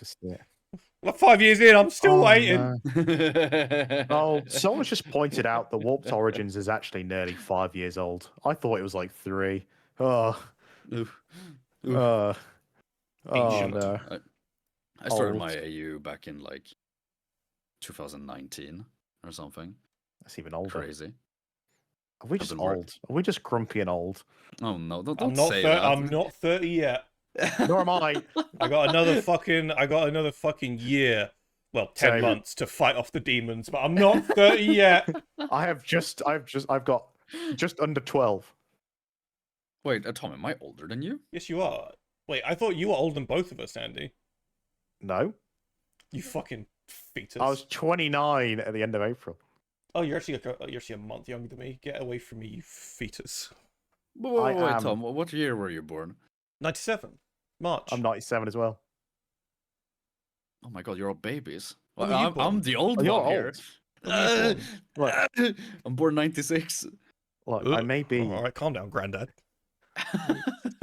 ancient. He's a millennial. We're Gen Z, you see. You know the edits. Like, you say your year you were born. It doesn't even get to the actual year. You just say 19. It just swaps to an ye olde timey cut. Hunk. Oh, thank you very much for the. Oh, how much is this? 95 bits, Linky. Hell yeah. Thank you tons. Lovely. She says, I made a whole 32-page index for my silver hammers. Also, like by making a custom chapter, you're basically making an AU where your chapter's 1040k. Tom, you've been an AU fan for a very long time. You are a hypocrite. There's a whole conversation here that I have to get a little bit aggressive to properly have. So I will simply say you are incorrect, and I will not elaborate. See, we're talking about setting up, doing a stream sometimes about where we put the the audience homebrews on a map, which is essentially us just mapping out our homebrew AU. What? Yeah. Shut the fuck up. Honestly, shut the fuck up. Tom, you're just creating an AU. You really are. Yeah. I'm trying to I mean, move my chair. I think Tom is just a raging. Please stop. So he wants me to run him over with. It's a very large, heavy chair with these big wheels, and the cat's. He's determined to be under the wheels. My dude, you don't want to do that. Mitch says old man Moot and gifts us 60 bits, bruh. He needs it for his pension. Tom is in the A. Fuck you. You need me to get you your fucking bottle? You goddamn. Someone just said Tom's being an angry chud. Sorry, guys. As far guys, Lord has declared that I am an angry chud. I'm afraid I now hate women. I'm sorry, guys. It's just part and parcel of the thing, you know. I don't like AUs. You don't like AUs. You know what that means? You don't like women. That's just how it goes, I'm afraid. We've done it. Antus says Tom is in the AU closet. Yeah, we got loads of men in here. There's no women allowed in the AU closet. Like Lord says, you know, I'm a chud now. Well, Get the fuck out of here, dog. Get the fuck out of here. I feel this has been a very we've really kept on topic this stream and at no point deviated drastically. No, We've actually done no. You say that like with a sense of irony, but we have stayed way more on topic for this stream than most podcasts. Maybe I'm not watching enough streams then, because well, I mean, have you watched enough of our podcasts? Honestly, I have seen a few of the podcasts, and to be fair, normally the topics already start off quite interesting. Well, you gotta hit the ground running, man. I think Why deviation waste is quite time natural. like trying to weed the conversation to talk about the consistency of Primarch spunk? You might as well just get going there right from the beginning. Yeah, You that's know? fair. No, I cannot argue that flawless logic. And I'm just saying, Lorgar strikes me as chronically dehydrated. a lot of his art. Have you seen the art of him? Yeah. It was in the Siege of Terror where he's writing. He's in normal clothes and then just Oh, has yeah, I've his seen the one. shoulder pad. Yeah, but Dawn has a similar one. Although It does, the similar one for Dawn makes him look kind of sexy, actually. He almost looks like Roboute. Well, that's the one that I based my AU, Yeah, it is, isn't it? Dorn on, Oh, yeah. No, shit, but yeah. like that one, it's quite canonical for him to have his fucking paint gauntlet and stuff. That one feels less egregious than hi, I'm writing on some scripture with a shoulder pad the size of my chest. Actually, sorry, Moots, real quick. I have found like some contributing you've done to my homebrew. Oh yeah. Yeah, No, you made the chapter badge or the warband badge for the Thirsting Court. There you go. I did. That's true. And I've gotten And a I lot read of use out of that. I got a Hell lot yeah. of use out of that. Oh, I'm glad to hear that, man. See that, Moots? He doesn't even remember your contribution. I just also- remembered it. I just brought it up.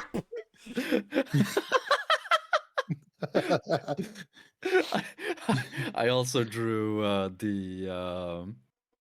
the carrion engine that's about to get flattened by the. Oh, that's true. Yeah, you drew my home. Yeah, I mean, to be fair, I'll take it. When someone draws your homebrew, marine or fella, as long as it's not a character. If that fella's about to get fucking slammed, that's a compliment. If it's not a character, if someone was like, "Hey, so I'm going to draw one of your characters getting slammed," I'd be like, "Okay, well, I'm just not going to talk to you anymore." Yeah, the fucking. That's the. If I'm actually mad at you, I won't shout at you. I just won't fucking talk to you, dog. Don't acknowledge it. That's worse. It's worse. Just get the fuck. Well, it's the thing. It's like I read something recently. It's like as you get older, you need to realize that you shouldn't really argue with people you don't like. You shouldn't like talk to them or anything. Like, what do? Is you just take steps to like make sure that person isn't in your life or is in your life as minimally as possible because your happiness, you know. Well, I mean, you surround yourself with people who. I surround wants to myself do with you dipshits. well. People who mean to do you. People who mean to do you well. Rocks up and tries to play anything from Magic to 40k with Aaron. This person does not mean to do me well. Extra points if he's fucking late. Is he hyper competitive? He hasn't played 40k in ages, but I was like learning at 8th, so I rocked up for my first game of 8th edition, and he pulls up with 3 Plague Burst Crawlers, a Demon Prince, and Mortarion. Oh, that's really intro friendly. And I'm like, and I remember I think worse of him more and more as I look back on it. You know, what a fucking prick. I was. It's the same thing for Magic as well. Because my first game, I only learned Magic a year or two ago now. I'm not like a Magic veteran like Moots is. And so I remember my first game of Magic with Aaron.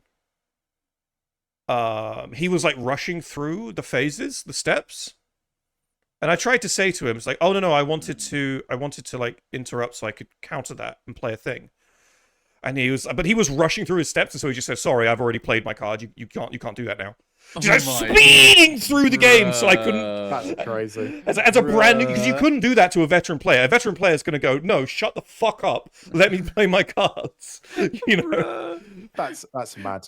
I've got a so I've always played Magic very casually. I did standard for a while, about a decade ago, but it was just too expensive to keep up with. Well, yeah, same reason I banned normally, what I do is I buy a box. A new set comes out. I buy a box, and then I just make a load of decks out of the cards I just get from those packs, and I just play those with my mates, and that's it. So very casual Magic. Yeah. But, so I went to like one of the clubs in Sheffield, and we're doing Modern. It was my first time playing Modern, so I borrowed one of the guys' decks, and there's a lot of casual games. And if I said Magic the Gathering fan, you're going to picture a very specific kind of person. Sure. I ended up playing against this kind of guy. Oh, no. And it was going fine. And he's like, okay, I play it. Okay, fine, play this. Okay, right. So this plays into this, that plays into this. It's an infinite loop. I have 2 million health. Cool. I was like, obviously, it's my first time playing Modern. So the concept of a combo being like that was insane to me. So I was trying to get him to explain. He's like, oh, no, it's just how it is. I remember asking somebody else, like, oh, yeah, no, that's like a thing in Modern. is you can get infinite combos. It's like, okay, then it's like, so I was like, okay, oh, or is it my turn now? And the guy's like, oh, we're not just ending it there. It's like, no. We played. He eventually won, obviously, because I just lost the health. But this guy could not believe the fact. I was like, I'm not ending the game. You could run out of cards. If I'm able to survive your onslaught and just draw less than you, I'm fine. So I mean, was like, I do see your logic. but it was almost like I think I was so dumbfounded that this as a concept wasn't even said. And the guy was being quite an arse about it. It's like, Yeah. oh no, I'm drawing this out now. If you're doing this, we are playing the game until it ends, not because you've played 2 cards. That's actually like really fucking toxic, and I'll tell you why. When I was playing, Sorry, hold up. I just want to say thank you very much, Linky, for the 50 bits. Much appreciated. Well, thanks so much, Linky. There was when I was playing Hearthstone competitively back in the day. So I played Hearthstone competitively. Oh, I'm so sorry. No. Don't apologize. It only got shit near the end. You know, it only got shit near the end. It's like Overwatch. Like if you play Overwatch in 2016, actually amazing experience. You play Overwatch now, it's like, oh wow, just give me hemorrhoids. Just give me hemorrhoids. I play Overwatch now. Just give Andy hemorrhoids. Honestly. Yeah. I play tank. Actually, I've got some questions about that in a minute, but we'll come to that in a sec. I'd be curious to know how it's going. Anyways, so Hearthstone back in the day, really, really fun. Back when Ben Brode was the game director, he was that guy was a saint. He was such. Good. Similarly, Jeff Kaplan. Yeah, Jeff Kaplan for Overwatch, fucking saint before he left. Absolute, really good guys, great game directors. Anyways, one of the things you would do in Hearthstone is Hearthstone has a turn timer where a turn lasts 10 minutes. You can only have 10 minutes. So it's like, if you need to go off and take a piss, you can. If you really need to, you can. But like the 10-minute mark, there's like a timer that starts counting down to let you know your turn's coming to an end. Yeah. And if you don't end your turn, then your turn will end for you. And so what you do is if the game is like fucking dunzo, but like it's not an immediate dunzo, you do what you did. You make sure that every single turn you play is 10 minutes. So a game that should only last, because Hearthstone is meant to be like Magic, but much more condensed. It's like quick pace normally. It's meant to be a fast game. You can get through a game of Hearthstone back in the day in like 10 minutes, right? Maybe 15 if it's a long game, but 10 minutes, sometimes less. And then someone's being toxic. All right, cool. We're going to be playing this game for 3 hours. Your elo is going nowhere. Have fun doing nothing for the rest of the evening. Yeah, that's what you did. That's what you did to that. Look, it's what I play. I played a lot of Hearthstone. I managed to get to Legend once or twice. It was always it was always like Diamond 5 to Diamond 1 was the biggest slog. Getting up to Diamond 5 was never too bad. As soon as you got to get through Diamond 5 to get to Legend was like, fucking God. Because you're playing the sweatiest decks. It's really funny because when you get to Legend, people just play really fun decks. People stop playing it's weird though, because at Legend, so just for context, I've been at Legend twice. Just for context, so at Legend, there's an understanding, this is what I found, there's an understanding that you kind of, it's weird because you kind of have to be playing the season and to know the season to kind of, but you kind of always know what's in your opponent's hand after the third turn, and they kind of all know what's in your hand after the third turn, and so it pays off to not play predictable meta decks. Yeah. But I tell you what I loved. I used to play so much Arena.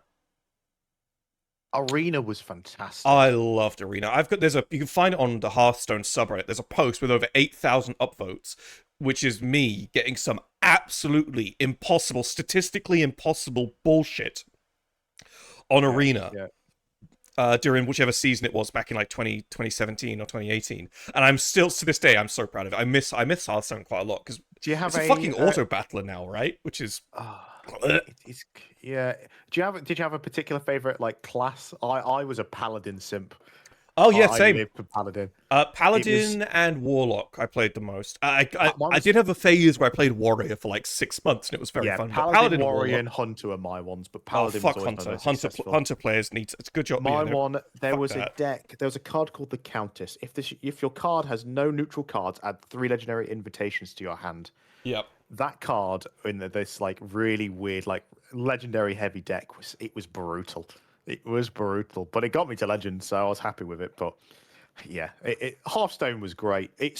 they brought out a StarCraft pack and introduced like spaceships and stuff, and that brought the game to an absolute halt. Every single game I was playing, you would play out your entire deck and then use cards to like give yourself like an unlimited deck. You had like a demon portal. Every game would take 20 minutes, half an hour. I It can was safely say that I grueling. abandoned Hearthstone before you did then, because I did not hang around for that shit, dog. No, it was fun. It's like, oh, this is quite quirky. Oh, it's quite fun having to do these longer games. After like 2 weeks of having non-stop like gruel, I was like, I can't do this. I've not got enough time in the day to play this game anymore. Yeah, and that was the thing. But wanna- man, fucking hell, Hearthstone. Sorry, go on, Moots. I was gonna say I mean, I never had any real experience with Hearthstone. Although, I mean, I had a similar experience in Hearthstone 2, your first time playing Magic, Tom, which was a friend of mine said, "Hey, install Hearthstone. We're gonna." And then I'm gonna teach immediately you how to play the stomps game." you. Yeah. Yeah, I just brought out the most asinine deck and just immediately fucking stomped me. And he just went, "Wasn't that fun?" I was like, "No," and I uninstalled the game. Yeah. But the longest game I've ever played there's two different game modes, right? I mean, there's Commander, which is the game I play the most, and then there's Limited, which I don't play a whole lot, but used to play a whole lot often. The Limited game I played is in this format on Arena, which is exclusive, which is called the Eternal format, which is like all cards on MTG Arena are legal to play with. All cards, and that includes all the broken, busted cards that you just like absolute bullshit cards, right? That just makes it so that you can win on turn 1 if that's like the hand you get. Anyway, so I like to dabble in that format from time to time because it's a very free format, there's no real meta there because anything is viable. And so I used to play this. I played this old standard deck that I used to play, but I did some changes to it, which basically increased the deck limit from 60 to 80. Yeah. And all it really wants to do is be able to play things at instant speed. And it's a blue-green control deck, Simic, my beloved. And I played against a deck type that's called Turbo Fog, which is a deck that uses cards to negate combat damage. It makes it so that the plan of the deck is to like make sure that every combat is nullified, and then make me, the opponent, mill out. So it's just like it just stalls and stalls and stalls until like the game plan is literally just like you draw your cards every turn until you die. That's it. It's the slowest fucking deck to play against, and I saw that and I was like, nah, I ain't gonna lose this fight. And I played that game. Like, I had recently reinstalled Arena for the first time in like a year or something. This is like the second game I played, and the game went on for 1.5 hours. That sounds grueling. 1.5 hours of me just bouncing their fucking One Ring, dealing with their fucking Spore Frog and bullshit. But see, because I had the fucking because I had those extra 20 cards in my deck, I outlasted the motherfucker.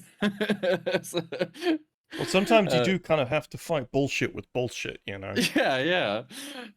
I was very happy about that. But that does not even fucking subcapped size matters. Wonderful name.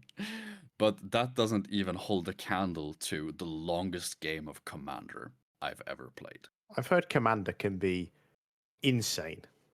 Commander can be really insane. Usually, a game of Commander, if you're all running well, if you're all running your decks correctly and whatever, I'd say like 1.5, 2 hours, right? It depends on the decks, obviously. We decided we were gonna draft Infinity, which is a joke set. So it's like all the mechanics are completely bullshit and make no sense. But they're hilarious, and it's meant for a sort of like draft constructed format. We decided to do draft commander with this joke set with Infinity. That game took us 8 hours.